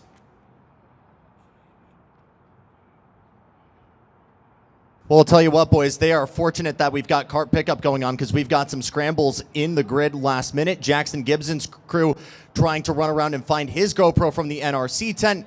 And it looked like some issues for Luca Popescu as well, who pulled a Kimi Räikkönen and forgot his gloves. And guys, we talk about the load physically on the drivers for those going between GP or SV and VLR. And as much of that being a heavy load on track between briefing, debriefing, switching mentally between those engines, it's a heavy mental load off track as well. He's not wrong. No. I mean, having to juggle back and forth, looking at data in between 2 different chassis types, 2 different types of karts, figuring that out and recognizing, okay, I can go deeper in this one and I can't in this one, and how do I break that apart? It's a very heavy mental load in addition to the physicality. I personally like it because I think that you want your driver pushed. You want them to kind of flex beyond what they're used to doing. I love the fact that they have to have the different mindset of going back and forth. It is a lot. It's a lot of debriefing. It's a lot of video. You're going back and forth, remembering what kart you're driving. But it's not like you're jumping from a shifter to a single speed, which is radically different, right? A little bit more horsepower, of course, in the junior category, the ROK Junior, as opposed to the VLR. But I love the fact that they get more seat time. Seat time. We all talk about it, right? The kids, you need them behind the wheel as much as possible to learn the racetrack and to learn the wheel-to-wheel action. I love it. Run a couple classes if you can. The beauty of the VLR category is if you're new coming out of, let's say you're coming out of the mini category, and you don't want to run to the ROK Junior level, a little more horsepower, it's a nice, easier step up into the VLR. Well, and that's one of the things that ROK Cup does such a great job with, is really creating that ladder system to build up through over the years. So you can go from micro to mini up into VLR or GP. However you want to kind of end up, there is a very clear and defined path for you. Well, DJ, here's another shot at Leonardo Serravalle showing us what he has in terms of pace. He has been the dominant driver here so far in the junior competition categories. So that this year's ROK Vegas event, we're still early on, again on a very crucially important Saturday, which sets things up for Sunday. You got to keep the momentum rolling. But he has just been unbelievably impressive, very strong, won the race in the GP Junior category. He's going to start on pole here as well in the VLR Junior class, Group A versus Group D. Such a huge field in the category. We've got A, B, C, D, so you'll work your way through the heat groups. But Saravalli will start on pole alongside Riker Magro, who's been very impressive with JMF Motorsports. Cole Medeiros, the Canadian, starting alongside Jackson Gibson, who hopefully has his GoPro. And then Sebastian Hauser and Valentino Santian on row number 3. Yeah, and this is going to be interesting to see. I mean, we haven't seen these drivers compete against each other when we're talking about Groups A and Group D, but Saravalli, we know the class there, and Riker Magro as well, throwing some good moves yesterday. So as they work their way into the acceleration zone right now, we are going to be underway. Green flag in the air. Not as nearly of a jumbled up start as we're used to seeing. Did look like Magro may have lost a position or two, Cole Medeiros, and we've already got a cart running very, very wide. Not sure what happened there, but not seeing any offs. Everybody's relatively clear and green through Sector 1. Yeah, Saravalli got a good start there. Hug it down to the bottom of the racetrack, which you can do in turn number 1. Look at this, Medeiros going right at him here. Cole Medeiros, book it to the inside of turn number 8. Right to the lead. Medeiros goes to P1. Saravalli back into second. Immediately down to the bottom of the racetrack, bumping and banging. And there goes Saravalli back to the inside as well. He'll take that spot back. Lot of action here. Elbows up as they are banging on each other. Big run to the outside there for the 341 of Sebastian Hauser. Bring it back in here as contact coming out of turn number 12. Oh, big contact there. They're going to still stay out of the barriers, though, which is good to be able to keep in mind as they now work their way into turn 5, trying to sort themselves out. It is Saravalli, then Medeiros, Sentia, Steinbrook, and Magro. Magro really shuffled down as a result of that running. And you hit the nail on the head. A couple of drivers very, very rough. Big move down to the inside. I think that's Eli Steinbrook trying to take third away. It's interesting, DJ, because there are parts on this racetrack where you see an opening like the outside of turn number 12. Well, I'll just run out there. Well, all of a sudden you get out there, and it's nothing but dust and dirt, right? Yep. You mentioned earlier in the broadcast how that rubber goes down. You start getting that really good racing line. The grip is there. Just like running an oval track in an Indy car, when you get outside the groove, all of a sudden you're in the marbles, you're near the wall. That almost happened right there to Hauser as he got way outside and had to bring it back around. It looks like you can go there because it's an opening. Sometimes the grip is just not enough when you get out there trying to make that pass. Riker Magro, in response to my saying he fell down through the order, has responded in the 881, back up to third place, but he's got a little bit of a gap to try to make up to the leaders. That's going to be about 1.3 seconds, call it a full second, up to Medeiros to see if he can get anything. Little bit of breathing room between himself and Eli Steinbrook, but then a big train with Romero, Gibson, Popescu, and Hauser all the way back to Santia. Yeah, the Racing Edge Motorsports drivers are lined up like we saw before. Saravalli and Medeiros trying to pull away. You can see Medeiros right there looking to the inside, coming into one. But so far, the teammates playing nicely here as they've got themselves a lead of over a second now. Call it 1.202 to be exact across the line. Magro leading Steinbrook, Romero, Gibson, Popescu, Hauser. After that, a little bit of a gap back to Santian and Halfin, but otherwise the two REM drivers out front. But I'll tell you, Riker Magro doesn't care about that. He's just putting his head down, closed back up a little bit. 1.2, not even that now. Look how much he's closed. As Saravalli back to the inside at turn number 10. Book it. He'll take over the lead again. That was a nice little move, but here comes the party with Magro, Steinbrook, and Romero all back into a top 5. Throw a blanket over them as they cross over the stripe. Saravalli continues to lead, but here comes Medeiros down to the inside. Is he going to get that position away into 4? Yes, he is. Yeah, I got to go have a talk with REM team principal Kevin Monteith. Are there not team orders here for these guys to work up and pull away? Because they've been battling at it like crazy. Saravalli and Medeiros going at it, and that has allowed Magro to work his way up now behind Medeiros. And in fact, Saravalli's dropped back a couple of spots, bringing the 825 Eli Steinbrook up into P3. Yeah, this is very volatile and absolutely popping off here. Medeiros leading. Oh, we've got a cart off. That looks like the 876, I think, that we see. And by my reckoning... Bronson Custis. There you go. I just found his name right as you said it. Tough run there for him. Hard into it. Medeiros, Magro, Steinbrook, Gibson, Popescu, Saravallier all the way down into 6th as a result of that. That is just getting offline. As you said, that's what that can do to your momentum. And DJ, he has never saw that here this weekend. Remember, he qualified on pole. He's won all the races. First time he's been that far back. This is going to be a good exercise for Saravalli. Put your head back down. Still over 4 minutes before we get the 2 to go sign. So we're talking 6 or 7 laps still. Put your head down. Let's see you work your way back forward. You know you have the pace. He's back at 6 now. There's a lot of room for him to get up before he gets to Luca Popescu. But this will be interesting to see if Saravalli has what it takes to come from the back, not just lead from the front. Yeah, he's got about 0.6 of a second to make up, call it 5.5 tenths, and that's going to be a little bit of a tall order. Well, until he goes purple. I was going to say, I was just about to pull that up and say, there it is. Wow.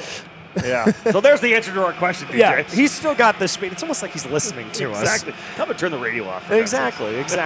All right, Jackson Gibson, a little bit of a slide there, it looked like, coming through the corner. Excuse me, that was Steinbrook. I think he's been shuffled down slightly. But they're up at the front, Magros and Medeiros. Magros looking like he is hungry, wants to make that attack, but a good run through 10, 11, and 12 there for Cole Medeiros. Yeah, Steinbrook in that Orsilon racing machine. You see the black and green there running in the 3rd spot. Oh, big move to the inside. Does he get it to stick? That's Jackson Gibson in the Nelton Race Concepts machine. Yeah, Gibson goes by. So the NRC driver up into 3rd, moves Steinbrook back into 4th. Saravalli, as we said, went another fast lap, 43.016. Over 2 tenths faster than his teammate who's the leader. Here comes Saravalli to the inside as well. He'll get by Steinbrook. He's up another spot, so moves Saravalli now up to, I believe, the 5th position, maybe 4th, no, 5th. P5 now for Saravalli. We asked him to perform. Could he recover? We're going to see this here over the next couple laps. He's still got the fastest lap of the race. No change up for the battle in the lead. Medeiros and Magro still holding steady as we get that reset. Gibson, Popescu, Saravallier, and Sentia, your top 6. So that's going to shuffle around. Still a little bit of room here to make up for Saravalli. Let's see though on that last lap, even with that pass, Saravalli not as fast, and that's because he had to go offline to make the move. Yeah, let's see whether or not he can gather it up now, right? Got the pass done. He's worked his way into P5. Medeiros still leading. Magro, Gibson, Popescu. Those are the drivers in front of him right now. Here comes Popescu. He'll look to the inside of Gibson. I think he probably got that pass done. Indeed, he did. So move Popescu now up into the 3rd position, bouncing back after a rougher one yesterday. So up 6 spots for, make it 7 now for Popescu. Here's a move for the lead. Magro going to the inside at turn number 1. Book it. He's through. Magro to the lead, but here comes Medeiros back on the inside. Do we see the over-under? Can't quite get it. I love this stuff, though. Oh, this is fantastic. And that whole first section of the track, really turn 1 through turn 6, this is exactly what it invites. Defensive line there for Medeiros. Welcome to the battle, Popescu. And now big move up into the inside. I'm not sure. I think that was Sentia that was able to send that in the 8:14. Yeah, it's Gibson. In the inside of Saravalli. Saravalli lost a little bit there. He could throw it back to the inside, coming into 10. Out of screen. Saravalli will be able to get back to P5, I think, there. A lot of action right now. Medeiros, though, up on the wheel. He and Magro going at it. Popescu loving this, though. You guys fight as much as you want. Here comes Popescu. Good stuff.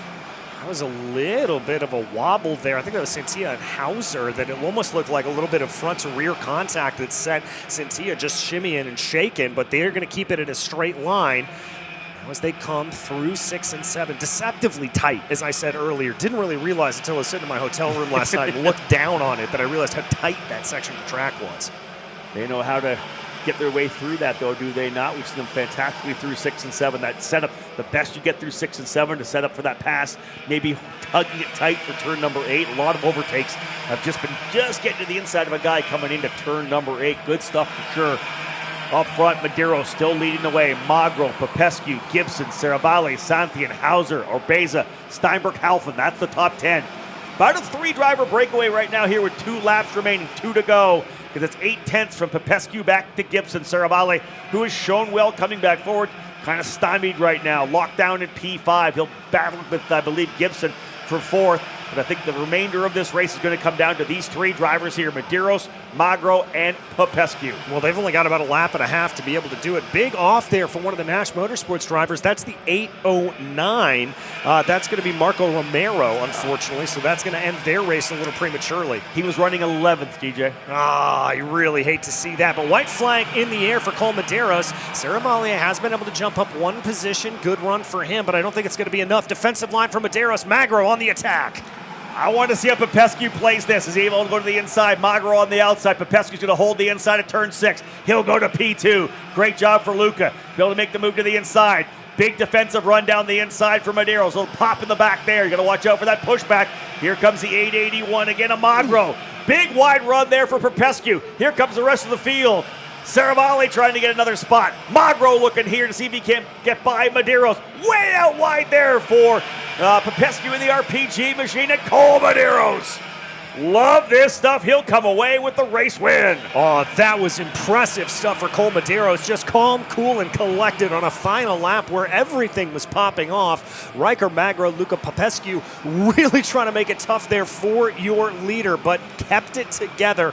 Kudos here to the 807. I'm just feeling like the pot's starting to boil over a little bit. You know, we're getting closer to Sunday. That's the kind of last lap, DJ, we're going to see on Sunday when it's all on the line for a race win. This isn't the national championship. These guys run different series. You're thinking about points, fast lap. You know, I want to make, where am I going to finish the points? This is all about one winner. You want to come in here and get the win. The last laps of the main events tomorrow, that was a good little look at it. We're going to have some wild finishes all the way through 8, 9, 10, 11, 12. It's going to be, this track's going to play out really well for the final lap. It really is. I mean, so many inviting corners, and I think one of the most crucial things that I noticed out of that is Cole Medeiros taking that defensive line down into turn 8 really set up that cavalcade of attacks down into turn 10. Everybody on the back straightaway fighting it out. Really, really impressive. So remember, when you come through 6 and 7, if you're taking a more shallow entry into a corner, you have to brake earlier, right? You can't brake at the same place you would on the outside because you got to make a much more abrupt corner. So that's why he got into that corner. He's on the brakes, of course, getting pushed by Popescu with Magro way on the outside trying to hold the spot. It's the way you approach these corners. You got to get on the brakes a little earlier sometimes, and that's what backs everybody back up. I'm telling you, the last laps tomorrow are going to be thrilling. Yeah, they really and truly are. Can't wait to see them. Well, that is one of our VLR Junior groups done and dusted. We get ready for B and C groups. Same kind of carts, just back onto the track, just different drivers. And Jackson's got an update for us down on pit lane. And guys, if I was running in the top 10 consistently in a VLR Junior field of this caliber, I'd be a pretty happy camper. Travis Pettit is not one of those individuals, despite consistently running towards the front end in these heats. Has struggled, apparently, with his VLR power plant. Was looking not happy coming into the grid this morning, was saying, dude, we're just trying to work on this any way we can. And apparently warm-up was the straw that broke the camel's back. So for that RPG machine, brand new motor in that cart. All right, good information there for Pettit. Hopefully that's going to fix his ails. Well, I would assume that he's going to start at the tail of the field. When you put a new motor on, you're very likely going to sacrifice and go to the tail of the field. So, again, if the mill he had wasn't giving what he wanted, bolt on another one, start at the tail of the field, put on a show. Let's see what you can do coming from the back. Well, and we know he's got the outright pace to be able to do it. The question is going to be is how far up the order is he going to be able to run? That's it. The biggest thing, he's got to be out of that 30th position and up. That's where he wants to shoot for because that's where the LCQ starts to come into play. If you finish 31st on back, that's where you're in trouble. And listen, those LCQs with 10 drivers transferring, those are going to be fantastic races. Those, of course, you're watching on the our YouTube channel right now. 4:10 start time for VLR Junior, the last chance qualifier. 4:25 this afternoon Pacific time for the VLR Senior LCQ. From there, we'll go into the final race of the day, the last heat race for ROK SV Pro. The LCQs are going to be wild. You're either coming to race on Sunday, or you're packing up and heading home because this field, as we know, is so absolutely jam-packed. We had our first of the 2 VLR Junior heat races here in the third round with A versus D. It'll be B versus C. Up next, those drivers on the grid right now and getting set to roll. All right, yeah, getting ready to roll off here any moment in time. And, I mean, this is where it gets fun. As we saw in the A and D groups, very evenly matched up at the front. Some of the fastest karters that we have on track, they are going to be in really, really good stead, and we're going to have to see what they're able to do. I just always feel that things kind of evolve throughout the weekend, right? You know, a race like this, Wednesday, they're on track. Everybody's getting a feel for it. There's no grip. They're just kind of driving around a little bit. Thursday gets a little more busy. You're going to push a little harder. You keep down the chassis in. Qualifying ends the day. That's obviously very crucial the first time to really see what you have officially in terms of where you're going to qualify. The guys that can qualify well always benefit there. Those that don't struggle and find themselves in a different spot come Friday. A couple of heat races there. Really things start to amp up. The closer you get to Sunday, the more we're seeing a little more anxious action on the track, a little more aggressive action on the racetrack as well. This should be a fantastic battle here. Tristan Murphy starting on the pole position for Ryan Perry Motorsports alongside Theo Salamayo for Arcelon Racing. Isaac Malkett, we know he's got great pace, been strong. For Mike Doty Racing, he's starting third alongside Edward Kennedy in the Speed Concepts Racing Machine. Travis Pettit was scheduled to start in that fifth position. They actually have Travis Pettit up here. I noticed that. If you're swapping motors, maybe it's a different. Maybe I'll have to get a ruling change there. Yeah, or a we'll ruling have to update. Because I would have thought you had to start at the tail of the field with an engine change. I don't know exactly that. I'll try to get an update on that for us. Maybe we can get Jackson to check that out for us as well. Green flag in the air. Tristan Murphy gets a good getaway, as does Salamao, and that's going to be side-by-side Noah's Ark all the way back through the field. Big kaboom off to the outside. That's the 848 machine. That's Declan Mixon. Yeah, that's not hard to happen coming into an opening corner like that. Everybody stacks up. You get on the brake a little too aggressively, and it spins the cart around, snap spin. But otherwise, we're underway with Tristan Murphy out front. Murphy goes to P1 from the pole. Let's see how things look in the opening circuit through the right-left chicane of turn number 9. Malkett quickly to the front. There's a guy who is confident with the package right now. Isaac Malkett started third, goes to P1 in the opening circuit. Yeah, that's a really good run for Malkett, able to move his way up through the order. Salameo back down into about fourth position, I believe. Eric Doan able to get third place, so good run for him. Let's see what happens now, as Malkett's going to try to control this race and do a great job up at the front, much as we saw him do previously in that GP junior category earlier today.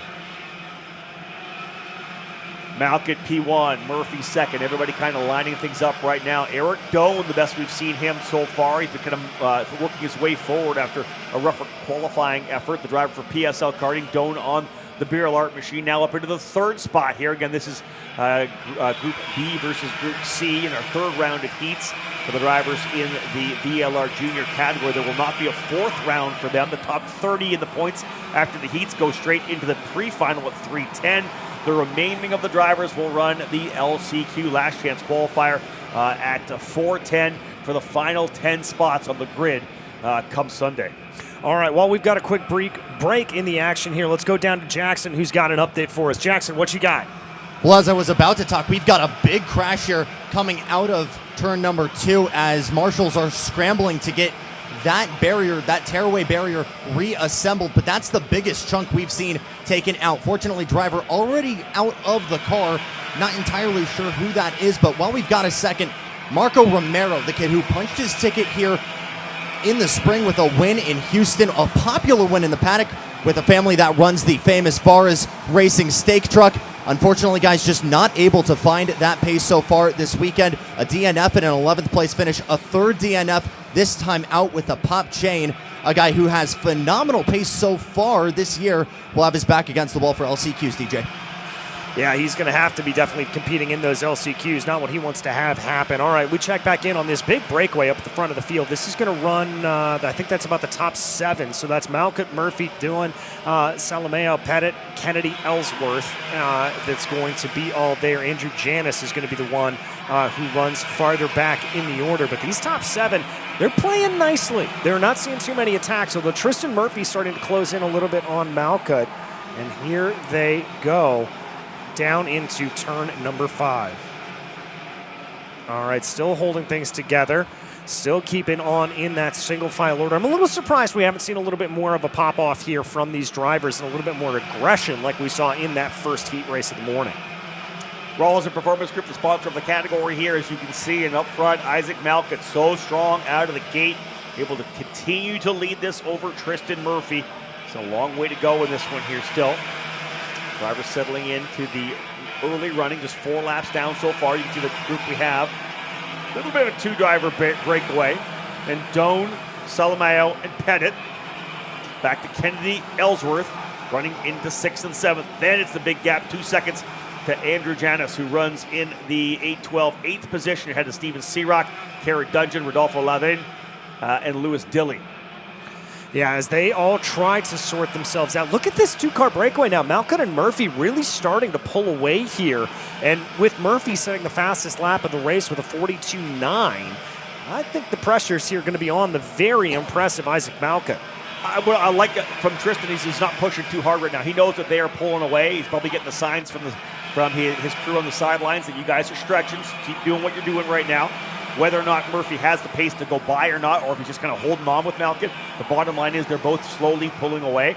Almost 7/10 of a second now in the last time by. They were just a little bit quicker than Theo Salamayo in third, as he's been able to get by Eric Doan. So that fight back there for third between Doan and Salamayo has allowed the leaders to pull away a little bit. We'll see if they keep checking, or if Salamayo, as we've seen in other categories, is able to kind of work his way back. He's essentially leading the next train of 5 drivers: Salamayo, Doan, Pettit, Kennedy, and Ellsworth.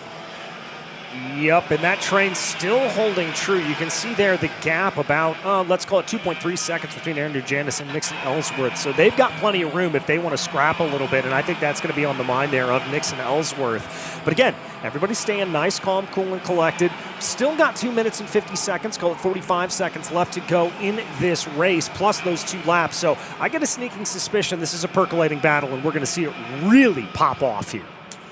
Isaac Malcutt talked to him at the end of the day yesterday, and they were very happy with how that kart was working and how they were playing things out. Everything was going in the right direction for him. Isaac, as we know, a top junior driver. This kid has come through the program, the ladder, over the last number of years. He's just kept winning all the way through.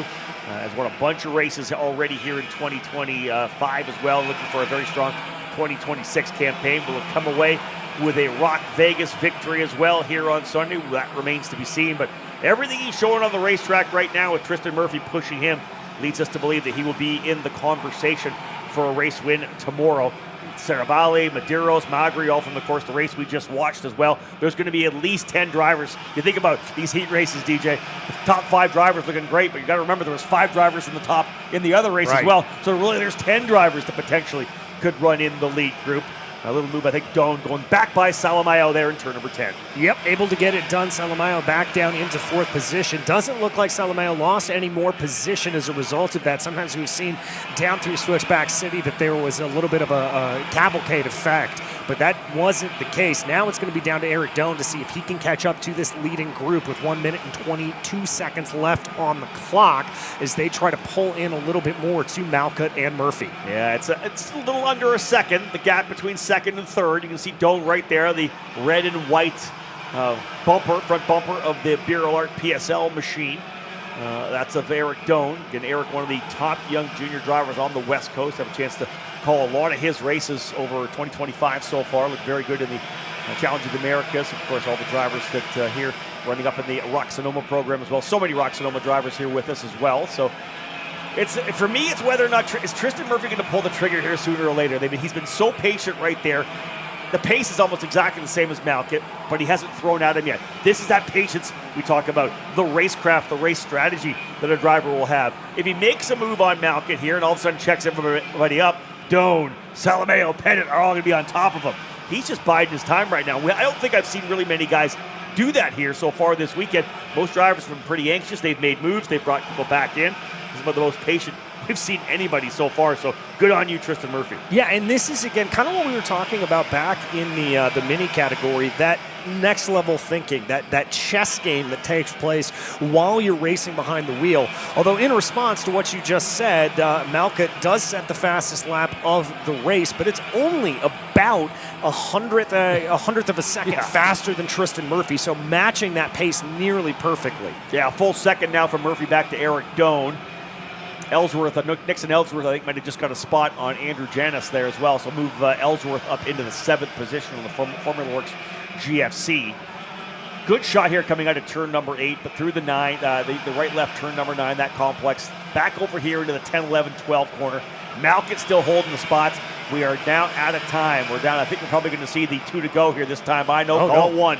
So there you go. The 3-lap sign up top. It's actually the last lap, and away we go. Final circuit here. Tristan Murphy, what do you got for us? I saw a little bit of aggressiveness coming down into turn 2, and Tristan did set the fastest lap of the race at the last time of asking, so this could be go time for Tristan Murphy. Through 6 and 7, less than a kart length in between the two of them as they come down now into turn 8.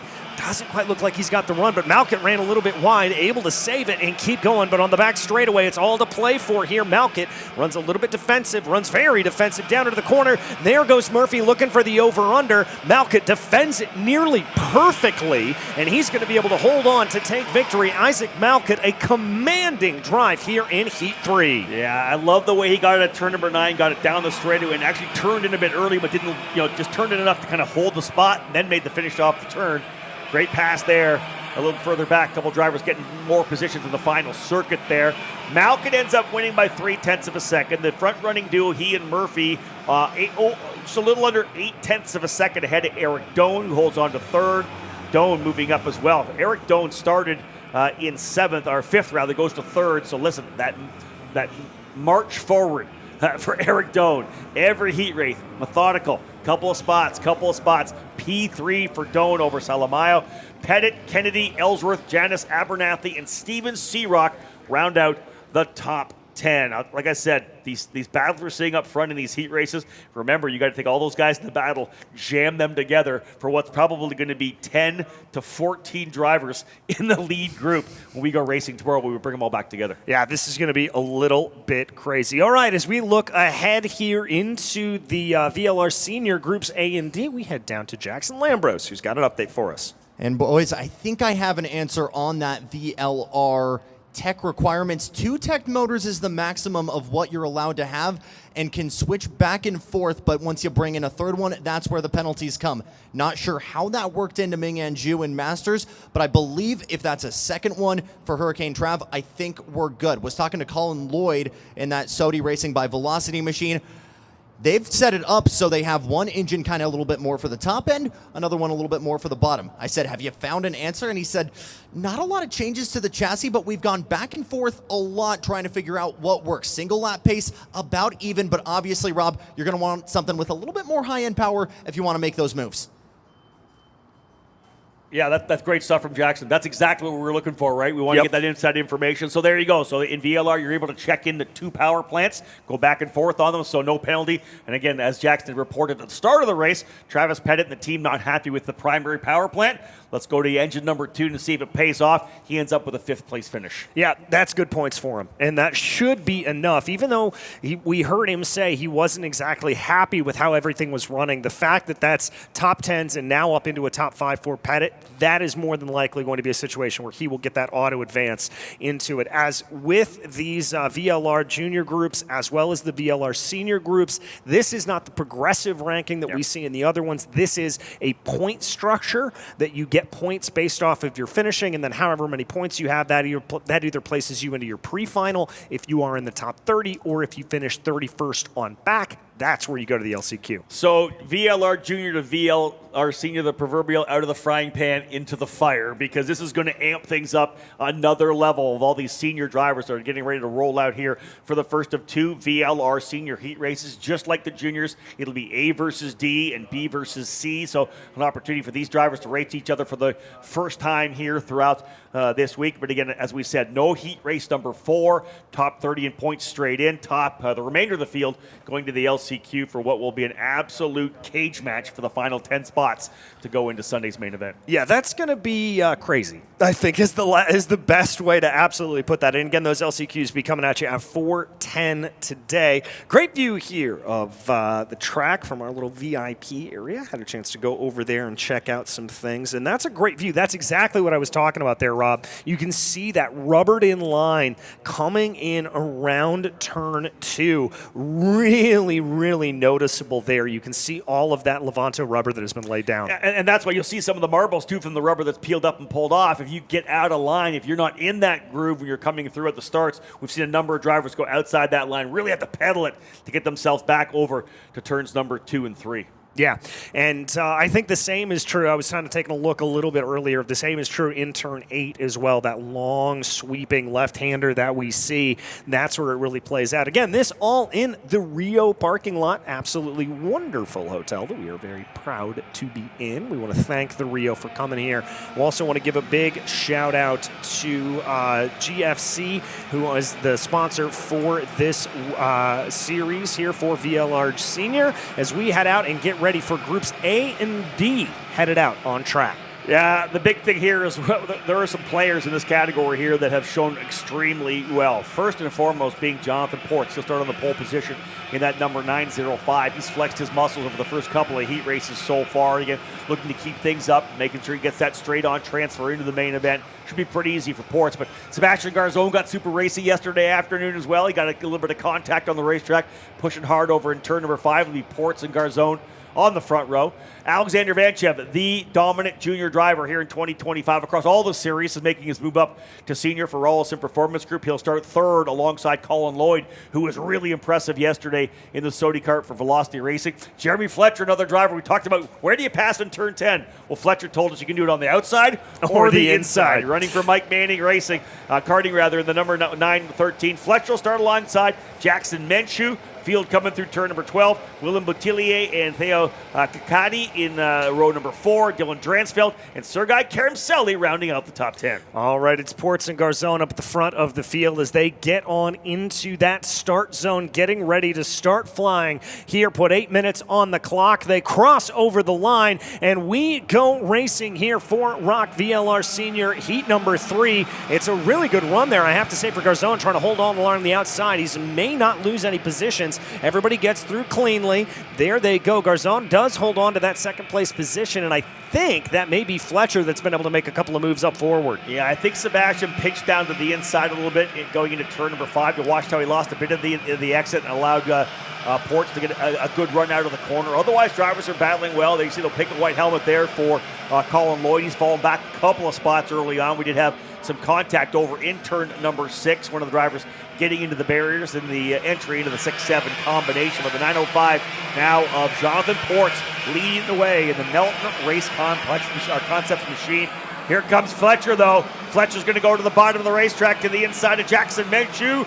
Book it. He'll go to P4. Yeah, and it looks like trying to follow him on through there is the 994 as well. Menchu trying to fight it back. Kakati, I think, trying to follow him through. Didn't quite get it to go. Port's starting to stretch a little bit of an advantage. Battle now between Garzon and Vanchev. They'll stay in line. There comes the move from the 903 of Kakati, and that's going to send it on the 994 of Menchu. Menchu losing 2 positions in as many laps. Yeah, DJ Fletcher and Kakati, teammates with Mike Manning karting as well, so you guarantee they've been talking before they got onto the grid. Hey, listen, we're going to work together. Here's what we can do. Fletcher's like, I'll make the holes. You plug them. We're going to work our way through. Look at this. To the inside, both those cars. You see the livery on the Mike Manning machines, and bam, all the way by Sebastian Garzon.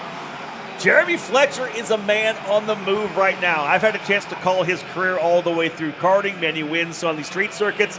You've been able to do some of his sports car racing as well. He has impressed a lot of people over the last couple of years in sports car racing. Yeah, this is a young man that we're going to be hearing from for many, many years to come. Jeremy Fletcher definitely has the talent and the ability, and now he's got Alexander Vanchev clearly in his sights, coming down and into his favorite overtaking opportunity, turn 10. Not able to get it done there. I think this is a matter of when, not if. Tighter line there for Fletcher. He's going to hold it on Vanchev. Holds to the inside. Kakati going to follow him on through. 1, 2. That's how you do it if you are Jeremy Fletcher. DJ, I think that's the first time we've really seen someone almost own the corner over in turn number 12. Coming through 12, he was so much to the inside, able to still carry the speed, that he was able to get to the inside of Vanchev all the way through. Had the pass essentially done by the start-finish line. Very impressive. Here is Garzon. Is going to go to the inside of Vanchev as well. Right behind them, you see the Sodi kart driver of Colin Lloyd. He's been able to get by Menchu as well. This is some big-time racing behind the front-running drivers who have pulled away. It's a full second lead right now for Jonathan Ports, but don't count out Jeremy Fletcher. He is flying right now, and his teammate, Theo Kakati, is taking full advantage of it.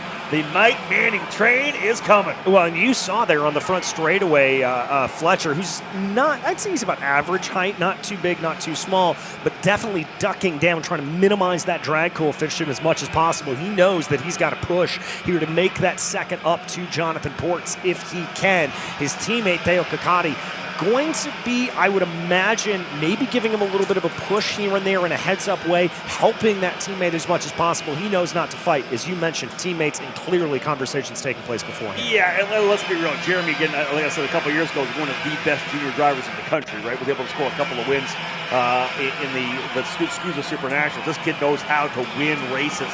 So for Theo right now, take full advantage of the fact that you got a hot rod teammate, one of the best we've seen in the last number of years, able to be the guy guiding you to the front.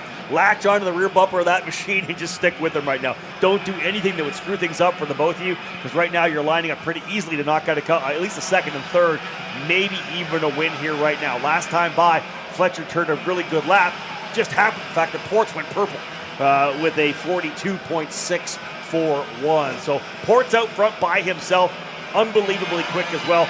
Both these drivers, Ports and Fletcher, are guys I have no doubt that we're going to see racing for a win on Sunday. Yeah, I think they definitely are. And also an LCQ here is in play for the senior category. Same thing as the juniors that we talked about. Point system that gets everything along.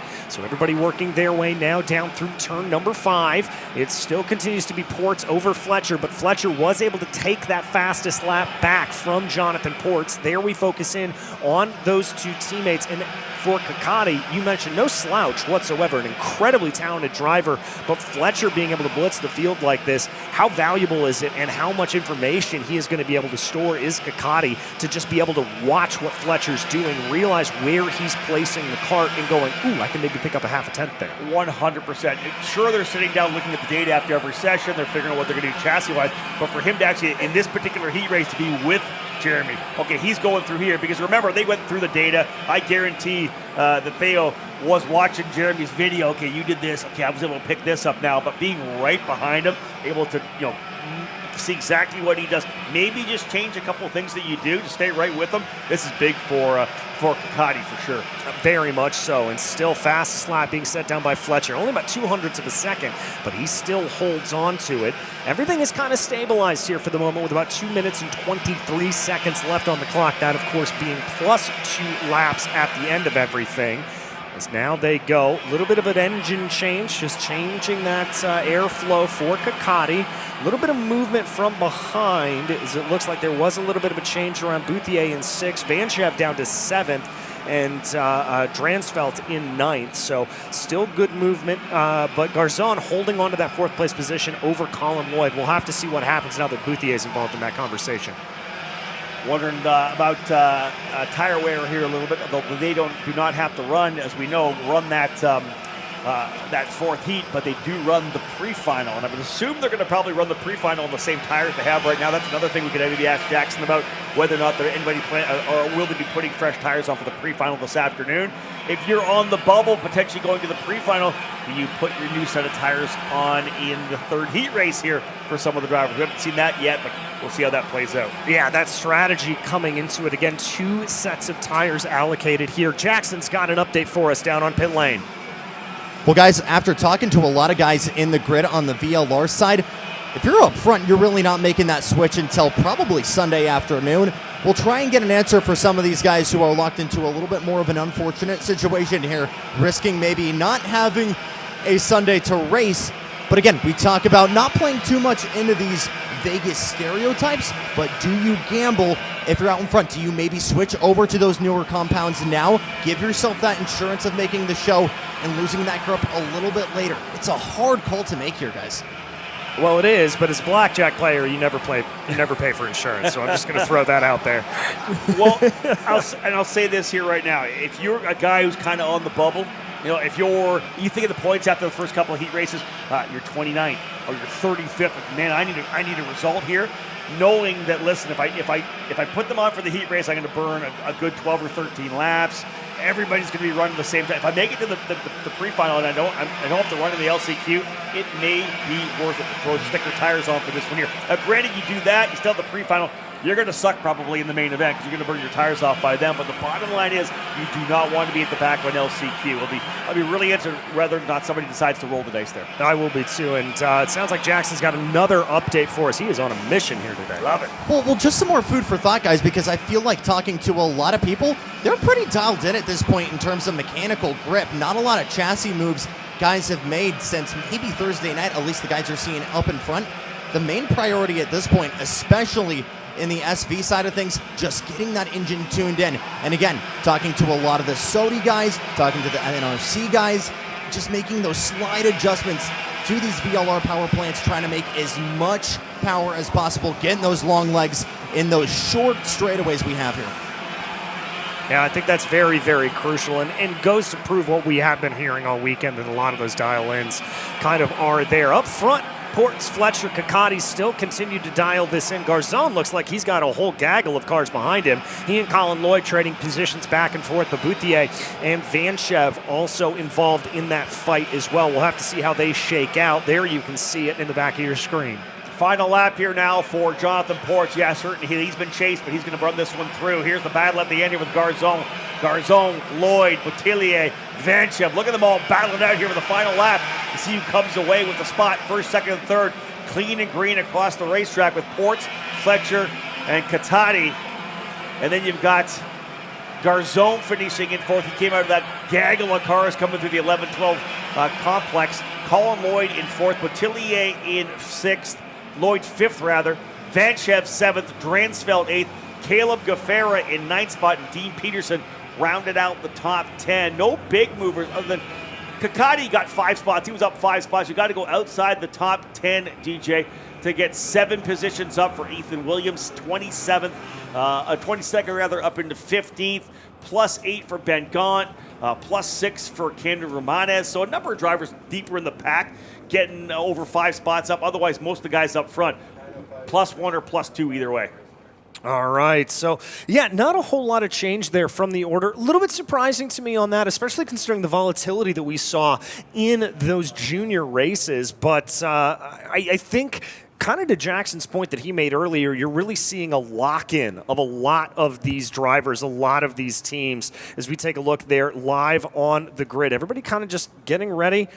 Steely, look ahead. That's the look of a racing driver. I was going to say, Jonathan Ports, you just won the a heat race here. Give us a smile, my friend. Ports in the 905, as I said, the determined look of a driver who knows this weekend has got a long way to go still. Pre-finals and finals still set for him as we are now done with those VLR senior race. This is the first. We have another one coming up still, right? Yeah, That's it. Still one more. Groups B and C ready to take out onto the track. Well, and then after that, timing and scoring's got work to do because we got to get the points dialed in to find out who's top 30. Right. Because I guarantee you, everybody's waiting for that. When this next one's done, they're all going to be waiting for the sheet to come up. Where am I in the top 30? All right. Looks like Jackson is down on the spot. He's going to be able to grab us a couple of interviews. Jonathan Ports having a boring race out in front. I mean that in a good way, right? Clearly some things dialed in on this NRC machine. Talk to me about the work you guys have put in so far in the past couple days. Yeah, we've made a lot of changes to the chassis and, the tuning around the motor, and it's just been fantastic so far. At this point, what do you feel like is left when you've got things dialed in? Just get more comfortable with the track? Yeah, absolutely. Just hit my marks and stay out front and see what we can do. Thank you, John. Thank you. All right, that's Jonathan Ports down on pit lane. There's a smile from the That's young what I'm man. looking for. There we go. We won the heat race. You got to have a little bit of happiness to it. But I think it also goes to show that Steeler determination shows that there's still work to be done. And Jonathan knows that. He knows he's got to still lock in because even if he does make it into this pre-final, which I think at this point he is a lock to make it in, he still wants to position himself in the best way possible, not be in a problematic position where he could get lost in the kerfluffle coming into turn 2. Yeah, I honestly think that Jonathan's going to be a guy that we're going to see running up front. Based on what he's done so far in his 3 heat races, he's in great shape, as is Jeremy Fletcher. We know he's been able to work his way forward as well. Garzon's had some tough luck. Lloyd's got a couple of good top 5, top 6 finishes, so we'll see how it plays out. But again, still that one more race to go. I think that once we get into the pre-final, I would expect that drivers would have their heads about them, their wits about them, that, listen, if I'm a top 5, top 10 guy in the pre-final, if I get 1 or 2 spots, I'm happy. Last thing I want to do in the pre-final is get wrecked. So all the work I did over 3 heat races goes for naught, and I'm at the back of the pack. I just kind of feel that pre-final may be a little more calm than it would be because, again, guys are going to want to line things up for the main. It's a long race, the main event. You have time to work your way forward. You don't need to throw it all away with a low percentage risky move in the pre-final. Well, especially considering we've got to remember, we've got 40 karts in that final. It is a big field. So if you do have that issue, if you do find yourself in the back of the pack, yes, it is a long race. You're going to be able to make those passes. You're going to be able to get forward, but you got a lot of karts to pass, and that's easier said than done. And that's also where the chaos is. Exactly. the chaos isn't always up front. Normally mid-pack and back is when drivers are throwing it in there, trying to throw those Hail Marys, thinking that they can get a couple of spots. You do not want to be at the back. Then we saw it for Scott Falcone in the Masters race. He was at the back of the pack there, was trying to work his way forward. Opening lap, he gets collected, and he's done. There was no issues for him when he was up front for the first couple of races, although, of course, that technical DQ dropped him to the back. But when you're up front, the likelihood of getting collected in kind of a crazy incident goes down a lot. All right, field making their way onto the back straightaway now for a ROK VLR Senior Groups B and C. This is going to be the last VLR group that we see out on the track until we head to the pre-final later on this afternoon. And those pre-finals, by the way, will be coming at you at 3:10 and 3:25. As we get ready to go, we bring up our timing and scoring screen. It is Chase Hand and Alessandro DiTullio up at the front of this field. DiTullio has had an up and down day in the last couple of runs, but the speed is always there. Yeah, fast qualifier Jake Drew starting in the 3rd spot alongside Carter Herrera, Jesus Vasquez Jr., James Overbeck on row 3, Oliver Marak and Carlos Hernandez row 4, Anthony Rivera and Johnny Stamps on row number 5. Lights out and we're underway. Oh, aggressive move there from DiTullio, almost trying to cut across. Call him Michael Schumacher and the way he made that cut across. Hand, though, is going to be able to lead as they come in. DiTullio looks like he may have lost a spot or 2, and that's kind of par for the course starting on that outside line. Yeah, when you're on the outside like that, you've got to get aggressive to get yourself back, and he does not want to get freight trained. He ends up P3 with a couple of GFCs up front, both Hand and Drew. Feels like a carbon copy of yesterday as those two drivers locked and loaded together. So Hand and Drew currently P1 and P2. Big defensive move further back. That might have been Overbeck going to the bottom of the racetrack in the BJR LN car, trying to hold off a potential challenge from Oliver Marak. But the bottom line is the opening lap is going to go into the books here. Cross the stripe, back into turn number 1, GFC 1-2. Hand your leader after the opening circuit. Hand, Drew, DiTullio, Vasquez Jr., Herrera, your top 5. Everybody streaming through. Ooh, big slip and slide there, coming down into turn 2, but able to catch it. It looks like DiTullio now is regathered, starting to put pressure onto the back of Drew, but Jesus Vasquez Jr. starting to get pressure as well. We're going to go down quickly to Jackson, who's got an update for us. Can confirm that Alessandro DiTullio, Rob Howden, does not have tender ribs and is feeling just fine after his pair of incidents yesterday. I asked him, you just feeling unlucky and fast? And he said, absolutely. Statistically, still needs to get something done and finish to get himself out of this LCQ. And for a guy who's looking for a future in open wheelers, has had a phenomenal 2025, is looking to make that move. But it's still a 50-50 chance so far, given how things have gone this weekend. Oh, to be young again. Yesterday he told me the ribs are a bit sore from the contact. He's fine the next day. That's how it goes when you're in your early 20s. I wish. I absolutely wish. Yeah, right? But says the guy 20 years younger than me. Easy there, DJ. I'm still 35. There's still a little bit of the pain. The mornings aren't quite as easy as they used to be. No, they are not. No, they are not. Great stuff up front. Jesus Vasquez Jr. going purple on that last lap, so the pace is there for that young driver as well.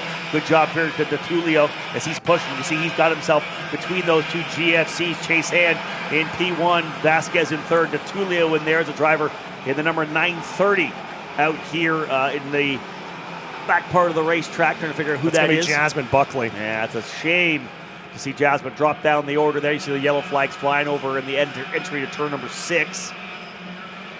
All right, as now DiTullio sets his sights up ahead on Chase Hand. Jake Drew losing 2 positions as a result of that move from DiTullio. Going to be under pressure here from Carter Herrera. And indeed goes actually Herrera going defensive on James Overbeck. Just trying to be able to keep that gap behind him. He wants to try to close back up and not let this become a trio up at the front of the field. Again, this is one of those times where you wonder as a tuner and a driver, did you make the right changes? The way the track will evolve throughout the weekend. The temperature right now, we haven't got quite up to 80 yet. We're mid-70s here. Tracks, and see the beautiful blue sky and the Las Vegas Strip there in the background. But the track always changes. Do you change too much? Because you're always making little minor tweaks. A couple of guys have told us that, right? We're always going to make a minor tweak here and there.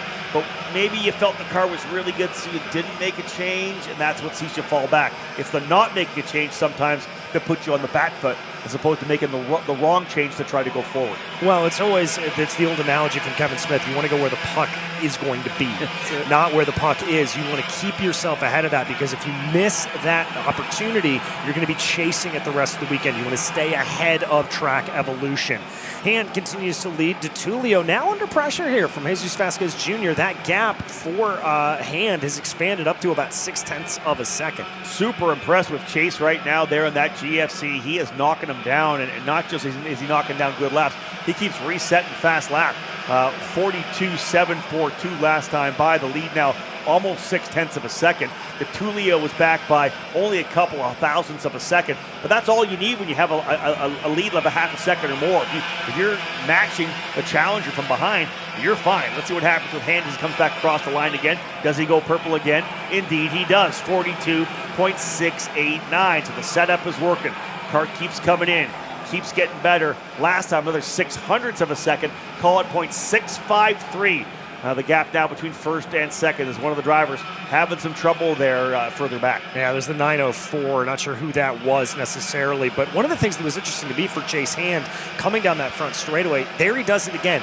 That duck down. Hand is pushing. He knows that if DeTulio gets close enough to him, it is going to be an absolute handful, and he wants to keep that gap as large as possible. Well, what Hand, driver off the outside of turn number 12. That is the 904 who has gotten into the wall on the outside of that corner. Tough one for Luana Cepedez.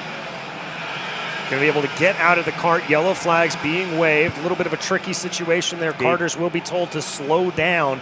And that was the same cart that we saw that was slow a little bit earlier. So something wrong with that Orsilon chassis, I have to imagine. Got into the barrier on the outside of turn number 12. Luana getting out of that cart. And, of course, the ROK Cup USA crew will be quickly over to the scene to get that machine on the other side of the barriers. But back to Chase Hand, the one thing he doesn't have that every one of the drivers behind him has is that draft. They're all working together, right? He's trying to put the head down, try to get as much aerodynamic efficiency as he possibly can. It doesn't give you a ton, but it maybe give you just a little bit as he tries to duck behind the driver fairing. Another GFC driver making a move a bit further back there as well. I think that's going to potentially be Johnny Stamps grabbing a spot. That's actually the 929 of Jake Drew. Drew able to get the spot as he's able to slide by Carter Herrera. That was a fight for that fourth position. Herrera had gotten by, but Drew able to retake that position as well as the front three drivers are checking out. Yeah, that was a nice little back and forth there, and I think that's coming from the fact that you said the top three checking out, moving ahead here. Herrera, Drew, Overbeck, they realize, okay, this is the best we're going to do. We're going to scrap for this position, get our elbows out a little bit and fight. And want to give credit here to the pace of Herrera and Drew. They're already building a little bit of a gap back to James Overbeck as DeTulio now sets the fastest lap of the race. Falling down through the order there looked like Anthony Rivera, unfortunately, in the 973. Yeah, you saw the 901 of Oliver Marak, the Canadian driver for Racing Edge Motorsports, P6 in front of Hernandez, Overbeck, and Stamps. That's those drivers that are trying to chase back up on Drew and Herrera. There's that gap there, and then Oliver Marak there a little bit further back. Indeed, Jake Drew and Carter Herrera kind of working together here. But it's a big gap between Vasquez and Drew, over a second and a half now. So the front running three drivers with Hand enjoying his 0.6 of a second lead. Hand, DeTulio, and Vasquez out front nicely by a second and a half. So with a couple laps still remaining, probably 3 or 4 laps still to go in this one here to cap things off for the heat race action for VLR Senior. We'll see how these drivers play things out over the next little while. Yeah, DeTulio slowly but surely bringing that gap in and trying to close it up a little bit more. Oh, another cart off and into the outside. That's one of the Lando Norris machines. That's the 948. That's James Overbeck. Something happened to Overbeck there. He tumbled down through the order. A very, very unfortunate call. He was running in the top 5. Indeed, yeah, he was right there behind Marak, I believe. So tough one there for Overbeck. Not sure what happened with him, but down the order for sure. You do not want to have that happen in this race. You never know what he got in terms of results and points in the first 2 heat races. with a DNF here? Is he going to go into the LCQ? Is he going to have enough to potentially hold on to a top 30 spot? I don't know with so many drivers in this field. Let's go down to Jackson, who I think has some more information. Well, yeah, guys, heartbreak for James Overbeck. Don't think there's a kid in this age group that works harder out of the Midwest. So the guy with the Burger King helmet might be working out of the LCQ. Same for Orsilon Cespedes. Had a brief word with him, and unfortunately looks like as much of a mystery to him as it was to us on the replay.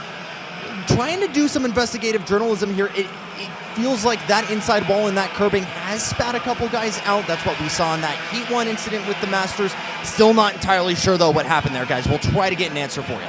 A good update on Cespedes there from Jackson Lambros, doing some great work for us on the grid, pit lane, and in the scales, of course. And we're still watching Chase Hand throw down just an absolute schooling right now. It's been very good. He's been running very strongly up front, getting the laps he needs. Oh, contact there, No! Herrera got into the back of Jake Drew, and Oliver Marak there as well. Marak almost helped him bring him back around, but that was a fight coming through 6 and 7. DJ Herrera into the back of Jake Drew. And I think Drew got the pushback bumper as a result of that. It looked like it was down, so that means that he's going to suffer another penalty as a result of that. But that's going to really shuffle around this order. Jake Drew will be able to hold on to it for now as the white flag flies. Final lap for the drivers here in B versus C. VLR Senior, heat number 3, Hand to Tulio Vasquez, 1, 2, 3. Drew 4th. The contact has put Hernandez and Johnny Stamps up into 5th and 6th. Anthony Rivera up into 7th. Fernandez 8th. Herrera and Marak all the way down to 9th and 10th. But here's the final lap for this young driver here out of California. Chase Hand in the GFC machine, looking to come home with another victory here. He's had a fantastic weekend thus far. Again, the 927, the black and white GFC, going to come home to victory here in heat race number 3. And pushing to the absolute end there. You saw him still doing that duck down as the rest of the drivers come across the line. Let's go back and take a look at that replay to see exactly what happened with Herrera, Marak, and Drew. Here it is, Rob. Yeah, that's coming through 6 and 7. Herrera got into the back of Jake Drew coming through that corner. Just a little touchback there. You see he went kind of around, had to hold on to it. Last lap accident here as well with the 958 being involved. That's Mason Duchesne and looks like Frederick Manning as well. Those two drivers in a last lap incident coming to the line. So tough one for Duchesne and Manning as they discuss it right now here off the racetrack. And love the ROK Cup officials there hurtling over the barriers, as it were, to make sure everybody's okay. Let's take a look at that final order here. Hand from DeTulio. Very good speed from the both of them. I'm really impressed with what I saw from that. Vasquez Jr., Jake Drew, Hernandez, Stamps, Rivera, and the rest of the order there. As we're going to take a look down onto the scales. Everybody getting out and getting ready. A really, really interesting race here. And I think DeTulio and Hand are certainly two of those that we're going to have to be watching come the pre-final and the final. Yeah, quick shout out to that. I think one of the probably the biggest mover on the race there, plus 12 for Nathan Dupuis, the young Canadian. Started 32nd, gets himself up into the top 20. So that may, depending on how things go point-wise, that may be a big salvage run there for Nathan Dupuis to potentially not get pushed into the LCQ. All right, as we head down, Jackson looks like he has got him here. And Chase Hand is continuing that dominance we saw in this car yesterday evening. Talk to me, Chase, about what feels right now for the 927. Yeah, I mean, this GFC machine is just rolling. Makes my job easy, and it just feels like a dream to drive right now. Try and share with us just how much the track has evolved throughout this weekend. I mean, this morning it felt like some drivers were talking about there being a little bit of push with the karts, and now maybe that Levanto rubber is starting to be laid down this morning.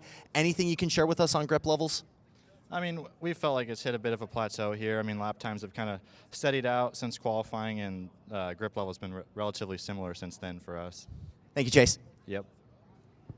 All right, good update. Awesome. Again. To hear that we're at a plateau level, that means that maybe those tweaks and tunes that you talked about there, Rob, not as prevalent as we have seen previously. So, and now as that happens, right, like you said, we've kind of leveled off for a little bit. We are going to get that shade again from the Rio. It's going to cool down a bit in the afternoon, but now they got to start thinking about, oh, hey, how's the kart feel at the very end of our races? 14 laps on this one. Because on Sunday, we're not just doing 14 laps. All of a sudden, if the grip level is going to stick, now we're doing longer races. Now we're starting to talk about how good is that car at the very end. What do you think we're going to need to do in the pre-final to be able to make it to last a little longer? What do we do in the main event? I love the fact. Great insight there from Jackson, from Chase Hand, that the track has leveled out a little bit, but that rubber's going to keep going down until we get done on Sunday. Yeah, I mean, it's going to keep layering in. It's going to keep being a storyline, and it's going to keep being something that we are talking about because it won't be going anywhere. We are in the middle of the desert, so I don't think we have to worry about a rainstorm coming on through and washing it away. But here in the parking lot of the Rio, it is a big story. And to your point that you were talking about earlier, the only place that I have noticed bumps on this circuit is turn 13. If you take a little bit of a wider line through there, I noticed definitely a little bit of oscillation, vertical oscillation from the karts. So I think that's an area that we've got to kind of watch out for if you get a little wide. And the kart's on total load coming through the corner, right? You've got it already set. You come out of turn 12, it's full load. You got the wheel in it to try to get around. So it's set hardcore on the right side of the go-kart for sure. And again, if there's you see a couple of guys have a little bit of issues coming through there. We'll see what that plays out when we get to the very end of the race, where the drivers changing lines. I said that the race we saw before with Jeremy Fletcher, he was one of the first guys that I've seen able to get a really tight move out of turn 12 and then get the pass done almost already through turn 13. They have that machine set up so nicely coming through turn number 12. All right, we head back down to Jackson, who's got yet another update for us. Just chatted with eKarting News' David Cole for an update on James Overbeck. He had a better view of it compared to me when I was in the pit lane, but appeared like that was maybe a self-induced incident. It was hard for him to tell as well, considering that was a relatively scarce part of the racetrack. Not a lot of other traffic around him, but could have been a tire rod failure. I know these barriers are a little bit heavier than what some of these guys on temp tracks are used to. You can't just get away with simply nipping the wall here, Rob. Yeah, that's a really good point. You see when they go through turn number 9, the right-left chicane, you're obviously trying to be as precise as you can, right? You're trying to get as close as you possibly can. Sometimes you get a little too close. You ask for a little too much of that front bumper, whatever it may be, and it doesn't take much to clip it. And when you do that, you can break a tie rod, you can snap a piece of the wheel, whatever it may be. So, again, the barriers are so tough. You're not dropping a wheel here. If you're trying to use all the racetrack, it doesn't take much to get into the wall and make a mistake. No, it really doesn't. And I think, Jackson led a good point there, which is that it's just a little bit harder on those walls is what it sounds like. It's just a little bit tighter of a contact point. And the barriers here compared to some of the other series use, it's a stiffer barrier, it's a heavier barrier. So some of the other barriers that are used, you kind of have to know when you do your track walk. Oftentimes, there's a little bit more flex, a little bit more give. Not so much out of these ones here. So you got to be precise, man. Stay off the walls and be smart and take care of your machinery. That's what happens in a temp circuit race. Well, and that's what we keep talking about. It is so important to be able to do that across the board and really and truly make sure everything is good. Waiting, by the way, for ROK Micro to head out onto track. We're going to take we're going to go ahead here and just pay a few bills here in a moment, jump over to commercial, and we're going to head on over to that and give ourselves a little bit of a rest on the voices.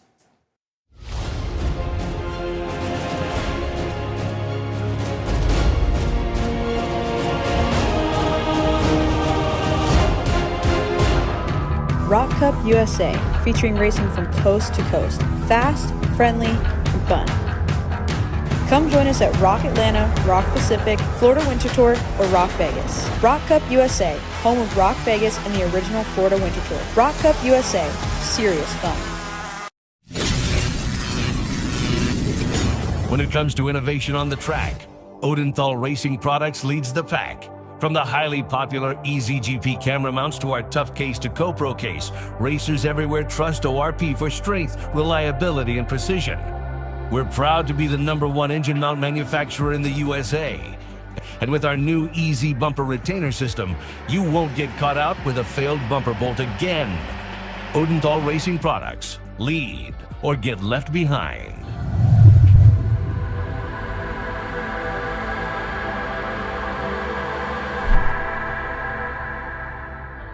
High-end floors for high-end lifestyles. At TSG 5-Star, we connect the most respected hardwood, laminate, and vinyl flooring brands with the designers as showrooms who create unforgettable spaces. TSG 5-star, your source for premium flooring and exceptional service. Every great race starts with preparation. Every great plan starts with purpose. Daisa Alvarez, financial representative, proud sponsor of Nicholas Bazzani. And welcome back. Rock Micro ready to take to the track here in pole position. It is Lennox Lockhart as they get a good getaway, but Medeiros looks like he's going to be the one to try to challenge. But again, that outside lane loses out just a little bit. Lockhart and Chase Rittering going to be the ones on through. Clean start for the micro drivers coming through the opening couple of corners. We'll see if they're able to get through. One driver off a little bit further back. Tough one there. Oh, that's it. I think that's the driver. That might have been Shep Sullivan off potentially on the outside coming through turn number 2 and 3.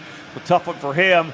Yeah, they're able to get that number 12 going. Yeah, that was Shep Sullivan there in the Bennick machine. Let's get him back going again. One of the top drivers from Texas.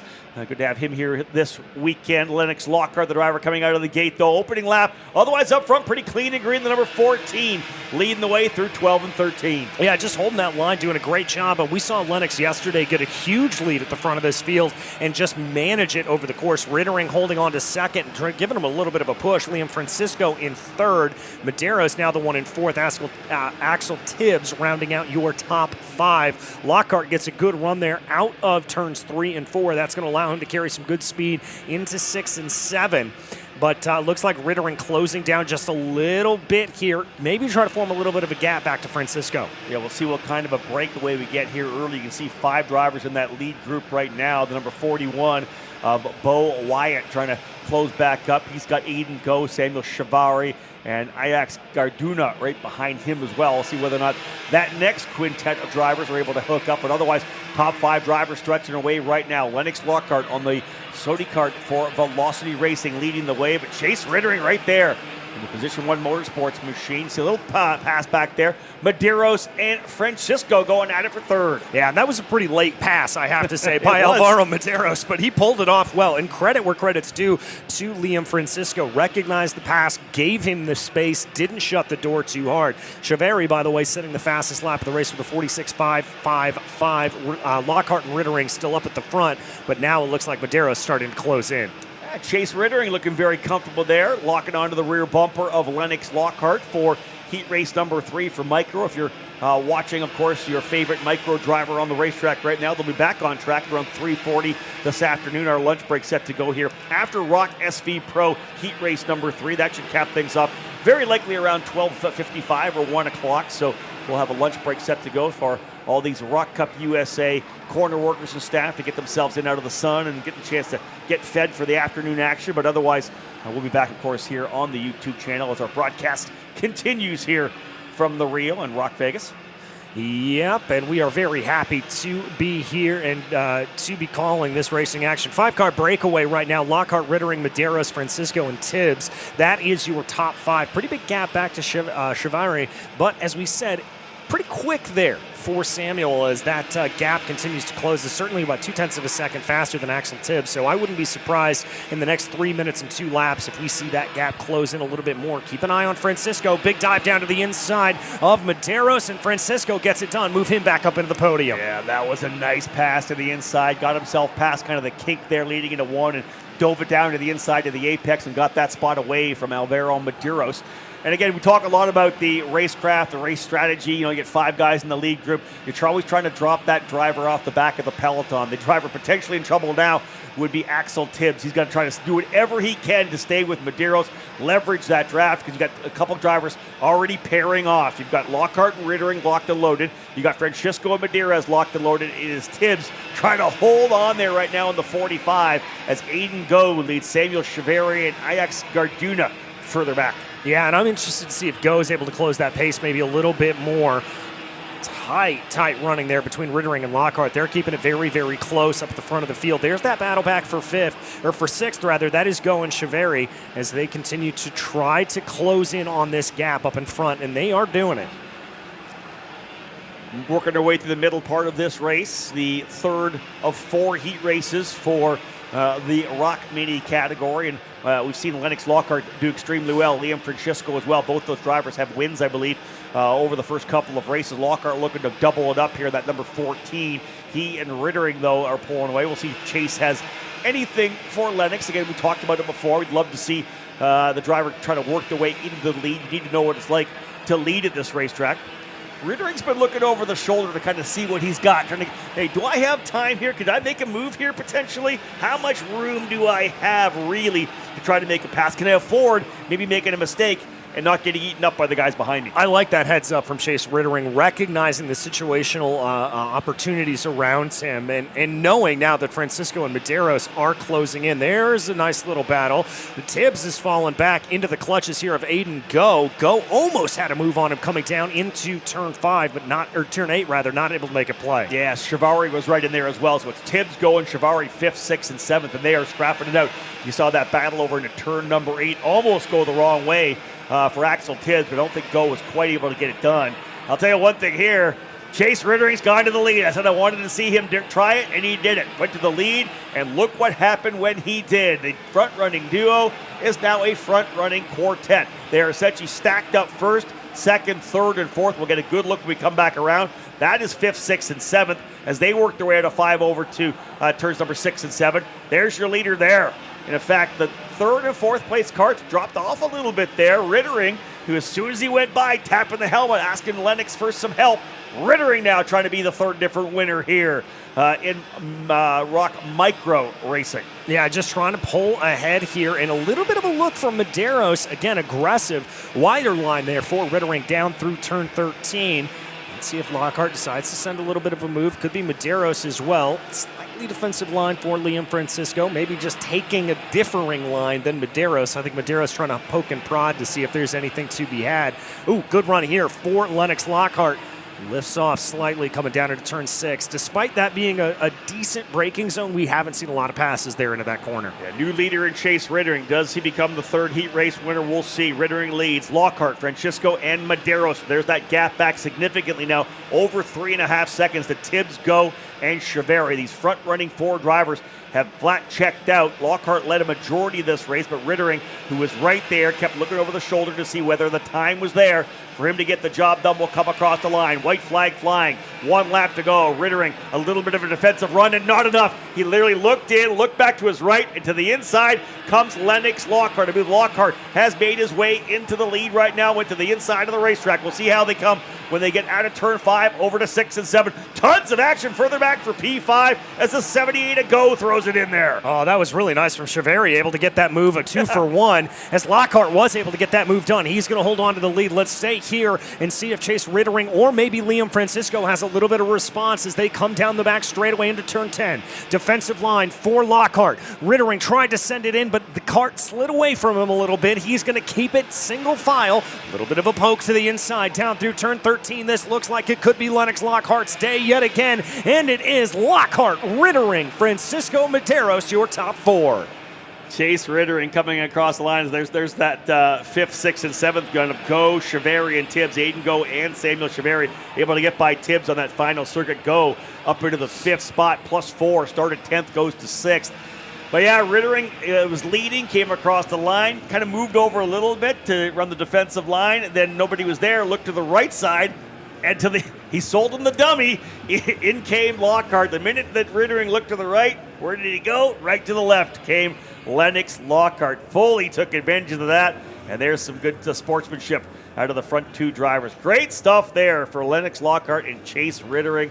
I love it. At the end of the races, when you're getting out and you're high-fiving the guys you're running with, that is the essence of the purest form of motorsport. Well, and how many times do we see it, even up in the pros? I mean, I think back to the duel in the desert between Hamilton and Rosberg, getting out of the car and just being excited because it was such a good battle.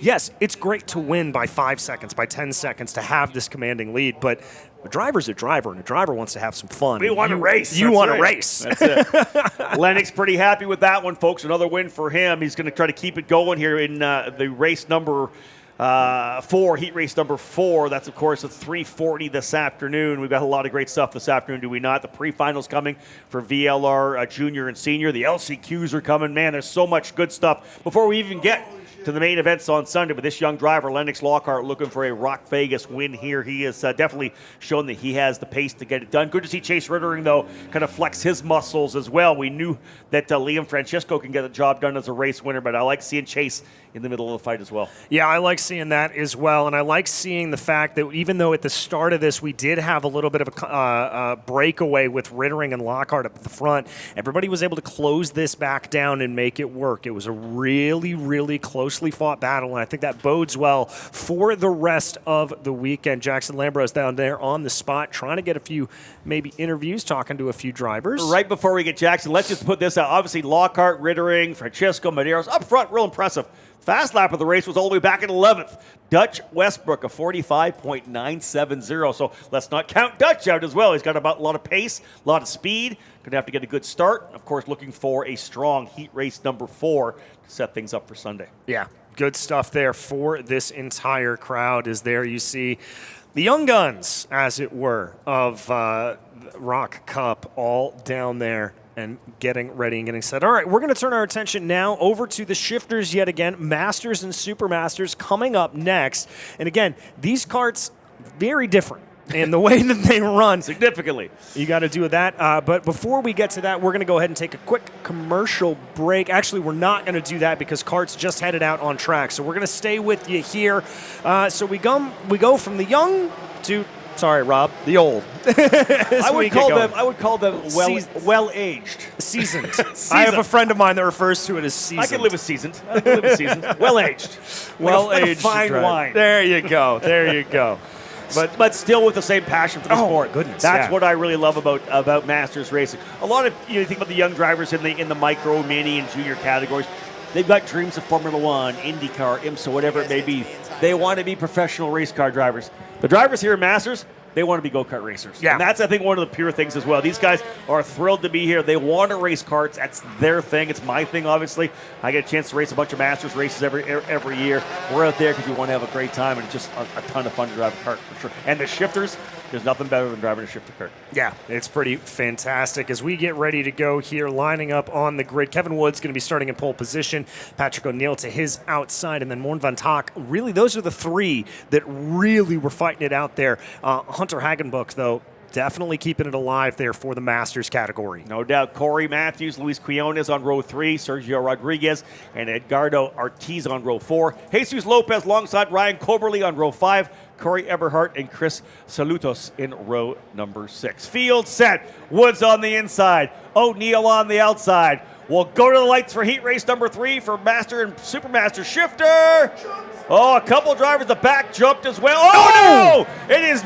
That's Woods. That's Patrick O'Neill. It's O'Neill. He tried to come across the bow and got into the side of Kevin Woods, and he spun him around and put him into the wall. And it looked to me like O'Neill may have jumped the start as well. Creeped at the very least. That's going to put someone brand new into the lead, and it is going to be the 524 of Hunter Hagenbuch. All right, that's the first time we've seen a Masters driver lead in this shifter category. So great there for Hagenbuch. Absolute chaos at the start, though, and that has spread out the field a little bit more. We're going to wait and get the final update of exactly where everybody's sliding in, as it looks like that's the 64, I believe. O'Neill has been able to hold on to second position, so they're going to cross over. No, it's Van Tak. That's Van Tak. No, yeah.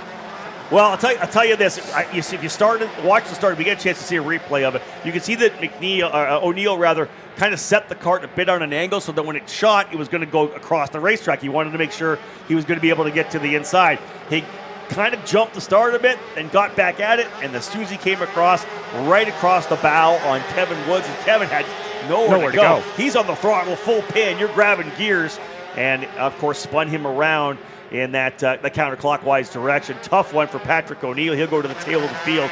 Although where did Woods ended up in 5th? P5. Okay, not bad. There he is back there. You see him rolling out of turn number 13. So Hagenbuch and Van Tak P1 and P2. Why not have some excitement for the start of our Master and Super Master shifter heat? Yeah, Von Tock, though, with a lot of speed here. He's really starting to close in. A 41.581. That's about a full tenth of a second faster than Hagenbuch in front of him. I think this is a battle that's about to fire off. Well, let's be real. Morten Von Tock qualified P3. The two drivers in front of him are now out. This is the fastest guy on the racetrack, essentially, in the front here. He'll just take his time, make that pass stick, find out where Hagenbuch is a bit slower. Where can I make the move? Does it happen down here in turn number 1? Not quite as of yet. Von Tock thinks about the inside. No, with that shifter, you can be able to drive it down the inside like that. I think turn 5. Turn 8 is going to be the best opportunity, I believe, or if he throws it deep into turn number 10. Yeah, he actually had a little bit of a look coming through turn 13 that Hagenbuch just took a wider line, and Van Tock decided to see if he could maybe get that to the inside. The South African driver definitely putting on the pressure here. Coming down into the back straightaway. Remember, again, we said with these shifters, you're able to get off the line better, so it really opens up turn 10 as an overtaking opportunity. Let's see what Kevin Woods can do. He's right there with Corey Matthews, who has not pulled the trigger as of yet. You wonder whether or not there may be any kind of damage potentially to the machine of Kevin Woods. Did he bend something when he came across? He has got by Matthews now, so Woods now up into the 4th spot with fast lap of the race of 41.074. So I'm going to hazard a guess that all is well in terms of the machinery for Kevin Woods. He's now, a full second behind Luis Quinones. Last lap, he was about 0.6 of a second quicker. It should only take a couple of laps for him to potentially make that run for P3. He was only 0.2 quicker than Morten Von Tock. So I don't know that Woods is going to have what it takes over the next, 8-9 laps to be able to go to the lead, but we'll see. Puts his head down, may be able to get there. Well, and this goes back to what you were talking about with the micro and the mini drivers. I think for Woods, if he gets to Quinones, he has got to attack immediately to try to get on by. That's just the nature of the beast. Meanwhile, Morten Van Tock still just pressuring Hagenbuch here, just trying to see if there's anything to play. I want to give a big shout out, by the way, to Speed Concepts Racing, the sponsor of this ROK Shifter Masters and Super Masters. And there's the move. There's the move from Kevin Woods. Clean and done. Done to the inside of turn number 8. And as well, I'll just add to yours, VTM Engines, the sponsor of the Super Masters category. Yeah, that was a nice pass. Got through turn 6 and 7 super clean. Got it to the inside of turn number 8. And moved Kevin Woods up in the 3rd, getting by Luis Quinones in that number 521. Look behind there from Hagenbuch, just trying to see where Von Tock is. The gap now of about 2.3 seconds up to this leading pack here for Kevin Woods. And he has already gotten a nice little bit of clearance, 0.6 of a second in between himself and Quinones. So he is going to be pushing ahead here to try to get. Let's see if it happens right here. Not quite for Von Tock. He is biding his time, but Kevin Woods now out in front of Quinones has been able to pull away. Again, he has a 40.616. Last time by a 41.095 for Hagenbuch, so maybe 0.4 off that of Kevin Woods. He's only 2.1 back, so do the math a bit there. We're looking at 5, maybe 6, 5 laps, probably 6 at the most to be able to get there. It all depends whether or not we see a move here from Morten Von Tock. He has not pulled the trigger. Waiting for it. No. Thought about 5. Not decisive enough. Backed out of it. Nope, he had to back out of it there. And while that's going to give us a little bit of time here, let's go back and take a look at the replay. I believe we've got it spooled up the start of this race. This is going to give us a little bit of an idea. We kind of know what happened, but it'll be helpful to see it again. There it is. There's your start, Rob. Yeah, watch how he's leaned up. And the minute he comes off, he jumps a bit, gets back on it, and then leaves. I think it's still a little bit early. Just tries to come straight across. He needed the leave room. He was obviously not there quite in time. You can see that the side pod got right in front of Kevin Woods. And I think Patrick has figured, I've got this. He's going to have to check up. And Kevin didn't do that. No. And nor did he need to. I think Kevin was absolutely entitled to keep running on that line. 100%. Yeah, just a miscue there by Patrick O'Neill. It felt like a couple things kind of led up to it. Yeah. He let off a little bit. Cart started to creep ahead.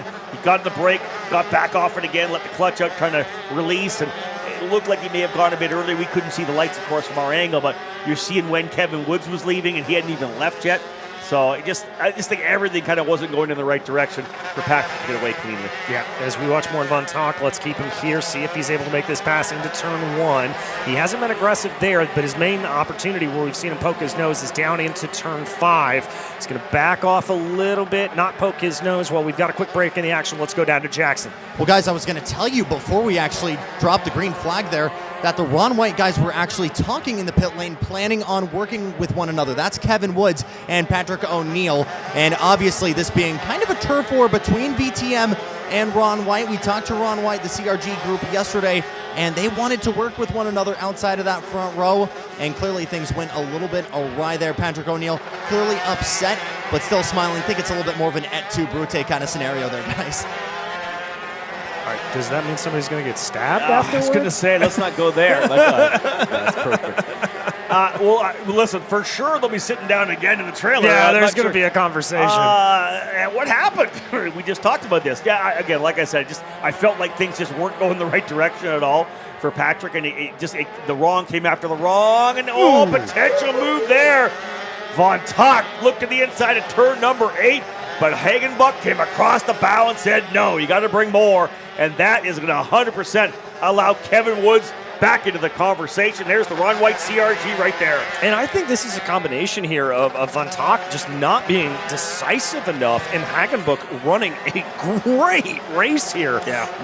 And crucially, Rob, not running defensively. He's just running his normal racing line and saying, you've got to do this the hard way, Morn. Agreed, 100%. And again, we're looking with the time winding down here. When we come back around, very likely be just those 2 laps to go. Woods almost sending the move down up at the inside of turn 8, decided to back out of it. That may scupper him from making a move here into turn 10. Yes, it does. It'll be 2 laps to go, though, at the line. And look at this gap that's starting to build for Hunter Hagenbuck. A couple of shots for more Von Tock. He just wasn't able to get it done. And here comes, again, Kevin Woods back. Does he have the speed to pull the trigger on him? Turn 5, if he gets him in turn 5, there's an opportunity to potentially come back. Down to the inside. Book it, he's through. All right, Kevin Woods, what do you got? You've got a lap and a half to go chase down Hunter Hagenbuck to get that pass done potentially here. That would be his best spot, I would expect, later in the lap or that move into the middle of turn number 10. Otherwise, a pretty good lead right now for Hagenbuck. Inherited the lead after the chaos of the start and has held off Morten Von Tock all race long. Yeah, really done a great job of it, but the question's going to be, Kevin Woods, if he's able to close this down, if he's able to close down this looks like 0.7 of a second, it is going to be a street fight, but I don't think he's going to be able to do it. I think this is Hagenbuck's race to lose. It was about 5 to 6 of a second that Woods was faster than Hagenbuck in every one of the laps, but he's just not quite there enough right now, I think, to get the job done. 8, again, like I said, that would have been the corner there, and he's not going to be there enough either in turn number 10. So Hagenbuck's going to be able to roll this one through. Just got to be clean and green coming through these fast couple of corners. Hit your marks.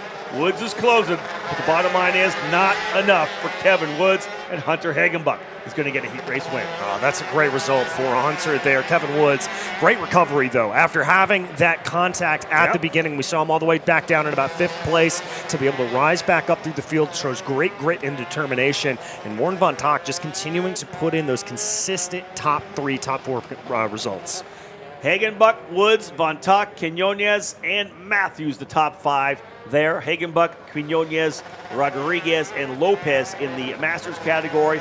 Your Super Masters, Kevin Woods, Morten Von Tock, Corey Matthews, Ryan Coberly, and Edgardo Ortiz. Yeah, good running there from these Super Masters and Masters shifters. Absolutely fantastic stuff. Patrick O'Neill, obviously a DNF on the day after that heavy contact into the barriers. And there is Hunter Hagenbuck getting out of the cart.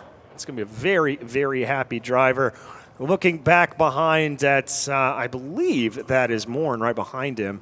I've got to imagine there's going to be a little bit of a handshake here. No? Okay, maybe not. That's the 94. Yeah, that's the 94 Kevin Woods. Oh, it is Kevin Woods. There it is. Hunter looks a bit tired there. I think he had to fight for his life on that one just a little bit. It's just, I wasn't pushed that hard in the first couple of races. Good job for him, though, coming home with the win. He'll start on the pole position for heat race number 4. That's going to happen at 3:55 this afternoon. Yeah, Kevin Woods kind of wondering probably what happened there at the start. That is not what he expected in terms of, again, if the team had actually talked on the grid about what to do. There's going to be a conversation, I think, that happens in that team. Is there we take a look at Hunter, just kind of taking it all in.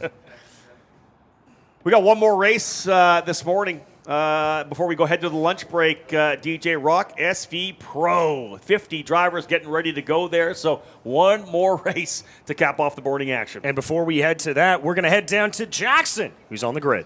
And DJ, Halloween was a treat for GFC with Jake Drew out front all day long, but this new chassis and this new engine has been nothing but tricks for Ryan Norberg. Just caught up with him on the grid saying, we're still figuring things out. And I said, what do we mean by that? Is grip missing? Are we still trying to fine tune this engine? And he said, I'm just still trying to find this chassis out. And again, when you run a certain brand, a certain archetype of chassis for so long, it's difficult. And Rob, as you know, you can do as many on-track laps for testing. When you get put in a race environment like this, it is a trial by fire, especially in a track of this environment. But again, two main headlines here for your GFC guys. Can Jake Drew continue that dominance out in front? And what can Norberg do inside the top 10? Guys? Yeah, I think that's a great point from Jackson. We went over and talked to Ryan yesterday, and here's a guy that was on that OTK product with Rawlson Performance Group for a number of years, winning a number of championships, winning the Super Nationals as well. So here he is thrust into a new kart, this GFC. It's a different design, different. The thought process is a little bit different. The way you tune it is a little bit different. The way he drives is going to maybe want different tuning than other drivers. And he's had a chance to be behind the wheel at Orlando. He's driven the kart at numerous tracks already, but he hasn't driven it on a street circuit yet, on a temporary parking lot circuit. So everything he's throwing at it, he came in with a blank book of what to do. Hey, I would have done this to the OTK. What do I need to do to the GFC? So it's tough to learn at this level of competition, and at a race like this, you would rather do it somewhere else. But with that move over to GFC, the way it changed around his entire company at the Norberg Racing Academy, the bottom line is he's learning every time he gets out onto the racetrack. They're going to fill that book up. They're going to learn what works and what doesn't work. Sometimes it doesn't work. Sometimes it does work. But every time you learn more about what that chassis wants. So, indeed, good stuff here. SV Pro, look at the grid rolling out on track. 50 drivers set to go. All will make the main on Sunday. This is going to be a heck of a battle, and we talk about the fact how the excitement level keeps coming up. I love the fact that SV Pro, the last race in the rotation, come tomorrow afternoon. We're going to cap things off with one heck of a battle. That we are, and to give us a little bit of a preview, we head down to Jackson quickly. Yeah, guys, really quickly, just putting an emphasis on that dominance by Jake Drew. Was a little bit pale in the face this morning, actually, was having some hiccups with that brand new motor. Can confirm he's off of that dominant motor that's powered him to a handful of leads. That was engine number 2, and the 329 has now been given number 39. So he still is very much believing that there's some superstition helping him to the front here. Guys? So that's the thing, guys. It's an engine raffle. Whatever they ran yesterday, they turned in. They got another motor here today. They'll do the same thing at the end of the day for tomorrow. So that engine raffle keeps the parity. Everybody gets a different motor every day. Jake Drew on the pole alongside Caden McQueen, Frankie Mossman, and Dean Peterson on row number 2. Gianluca Savaglio on row number 3 alongside Gianmatteo Rosso. Turner Brown and Diego Ramos on row number 4, Jesus Vasquez Jr., and Blake Nash on row number 5. Outside there, Ryan Norberg as well, Alexander Vanchev, Elliot Gaffera, Robert Boutillier. Time to go racing in the final heat race here in the 3rd round.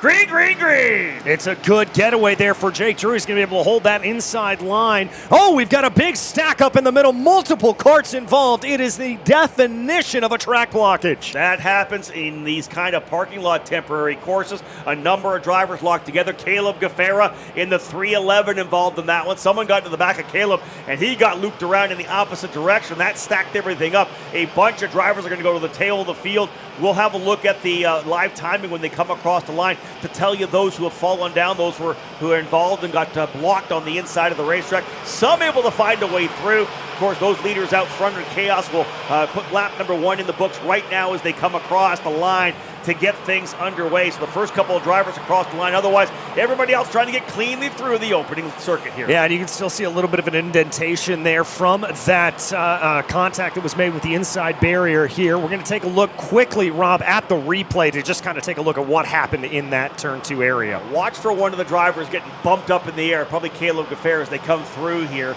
He starts to stack up. One driver gets shut. Boom, right there, gets banged up in the air. Actually, the driver that I think started the whole thing was able to continue on, but look at all those drivers involved as well. The 7-12 of Davin Roberts was in there. We talked about Caleb Gaffaro. I think Austin Elliott may have been able to sneak through there. Trying to get live timing to update for us here.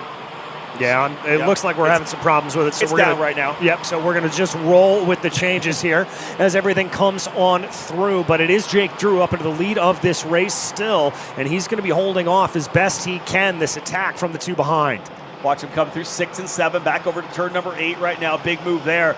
That is the Sony Kart driver, Caden McQueen, in the 342, the 310 of Frankie Mossman right there. So a big 3-driver breakaway with all that chaos going into turn number 1. 3 drivers able to pull away. Drew, McQueen, and Mossman, 1, 2, 3. While this battle continues on, we check down with Jackson Lambros. Somehow, a lot of karts, 47 still on track, but some carnage has collected 3 cars back into the pits. That's the 344 Nash Motorsports machine of, I believe, Chase Gassiet Lee. One of the JMF cars, the 372, and another RPG car, believe Shimbashi. But a lot of guys, miraculously, despite that being probably the biggest pileup in kart count we've seen, still guys trying to pick up the scraps here. At Jackson straight up, Christian Carrillo evolved as well. Shimbashi and Gassiet Lee, Caleb Gaffaro falling down the order in a big way. Eric Hermanson, Cam Chambers getting dropped down there. Nate Dupuis, Dupuis actually got through. A number of drivers are going to get a big moves forward as a result of this. DJ, they weren't involved. They were somehow able to sneak through.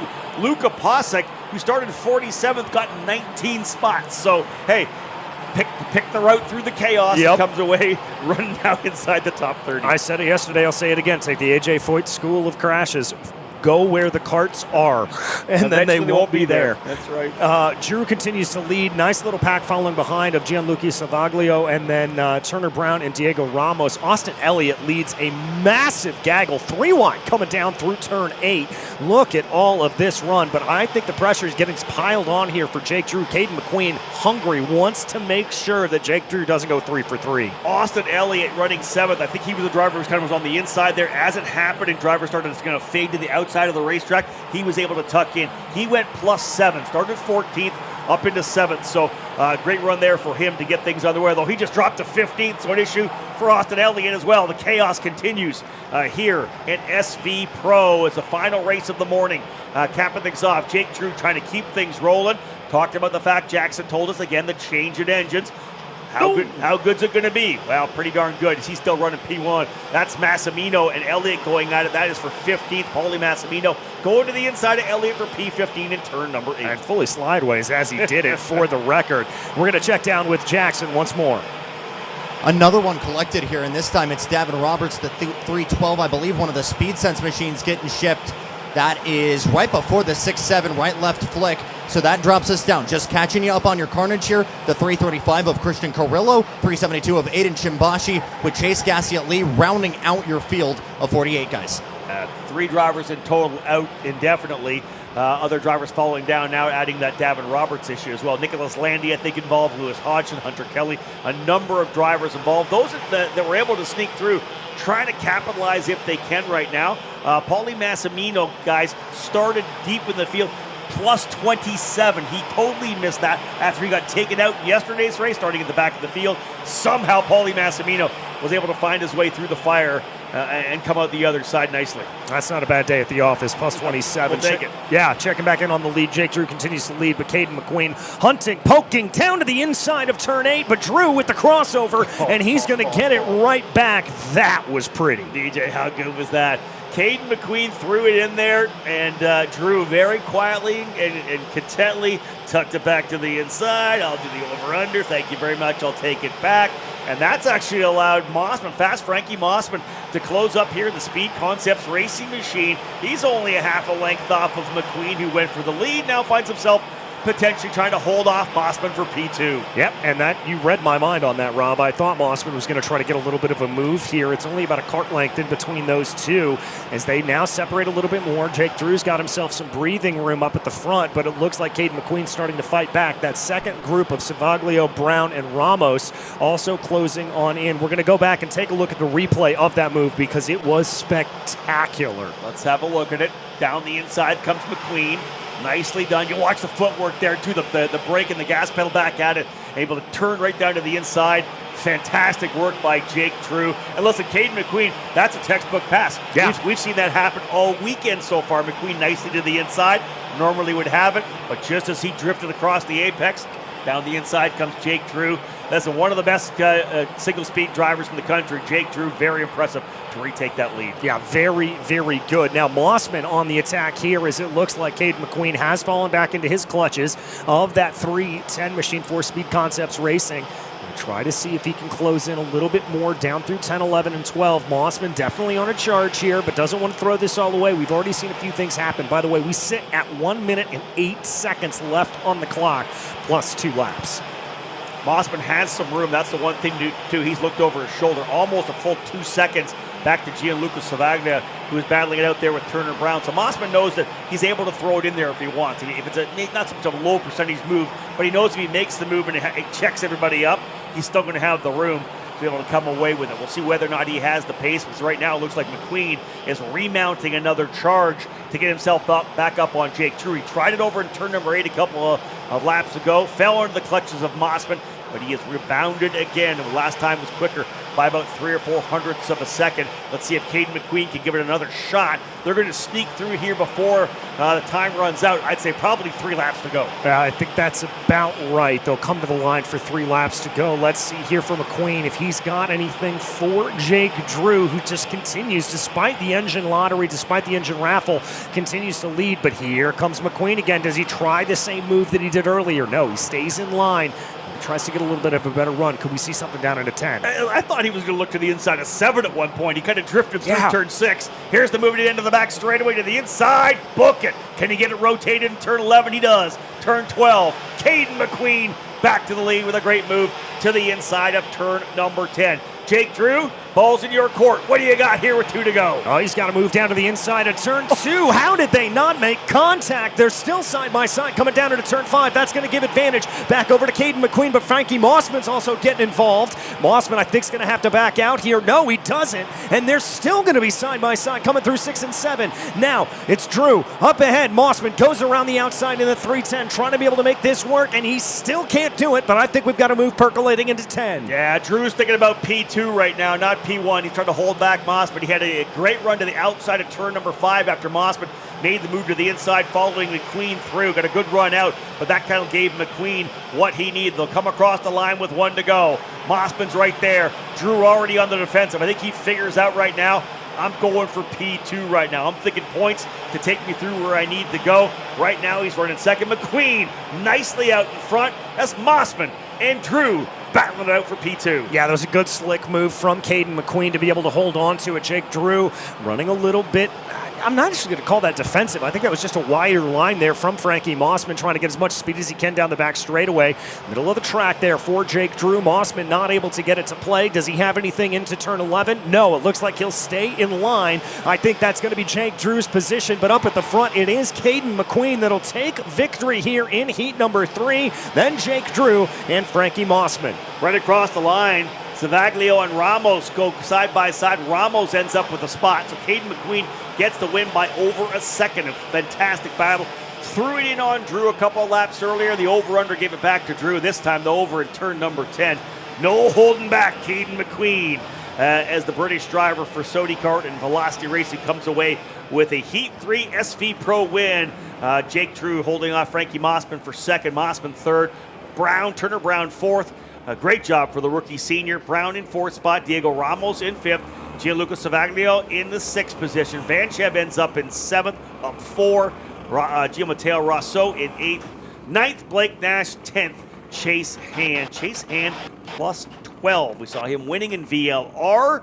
He goes up from 22nd to 10th here in SV Pro. Chase Hand's got a good handle on this racetrack. And how about let's cap it off with plus 29 for Paulie Massimino. He ends up in 13th. Plus 29 for Alessandro DiTullio with the fast lap of the race. DiTullio started in 48th. Ends up in 19th. We got storylines in SV Pro. That we do, and we're going to come back to those storylines here in a little bit. But before we do, we're going to head down to Jackson Lambros. He's been able to catch up with your winners.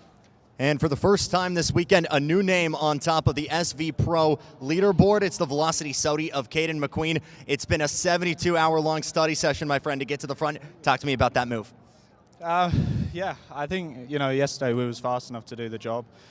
Jake was exceptionally good yesterday as well, so we've had to work hard to get there. I think we've still got a little bit more fuel in the tank, as I'm sure a lot of others have as well, but no, we're good enough, we're fast enough. The Velocity team have put a really good package together, so yeah, we'll see where it takes us. I know Jake has been very happy with how his kart's been a vast majority of this weekend. How close is this Saudi to how it was when it first rolled off this weekend? Standard. Standard. It's a good way of putting it. Really great drive from you there, Caden. Thank you. We're going to keep it rolling here and go over to our runner-up driver, Jake.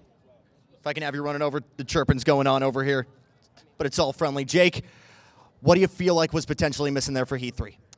I mean, from my perspective, I can't tell much, but I felt like maybe I was getting away just a little bit, and then we started to race there at the end.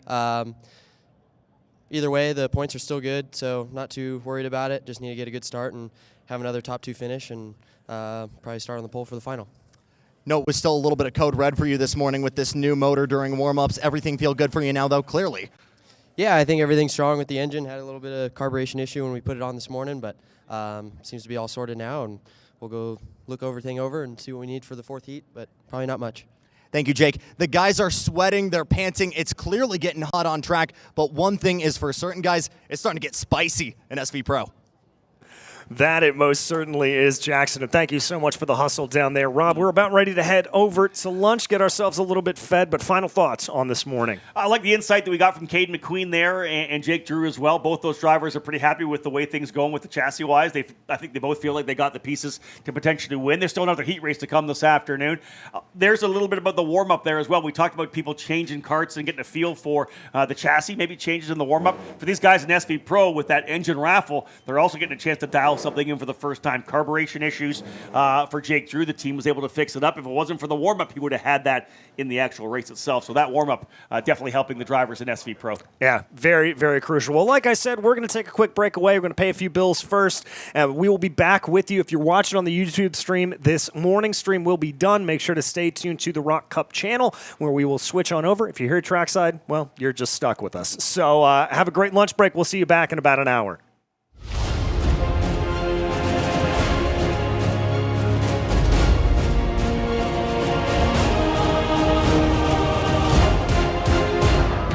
ROK Cup USA, featuring racing from coast to coast. Fast, friendly, and fun. Come join us at ROK Atlanta, ROK Pacific, Florida Winter Tour, or ROK Vegas. ROK Cup USA, home of ROK Vegas and the original Florida Winter Tour. ROK Cup USA, serious fun. When it comes to innovation on the track, Odenthal Racing Products leads the pack. From the highly popular EasyGP camera mounts to our tough case to GoPro case, racers everywhere trust ORP for strength, reliability, and precision. We're proud to be the #1 engine mount manufacturer in the USA. And with our new Easy Bumper Retainer System, you won't get caught out with a failed bumper bolt again. Odenthal Racing Products. Lead or get left behind.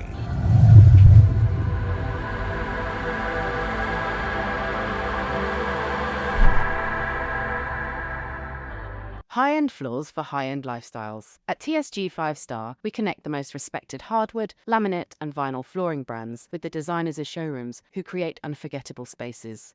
TSG 5-Star, your source for premium flooring and exceptional service. Every great race starts with preparation. Every great plan starts with purpose. Daisa Alvarez, financial representative. Proud sponsor of Nicholas Bazzani.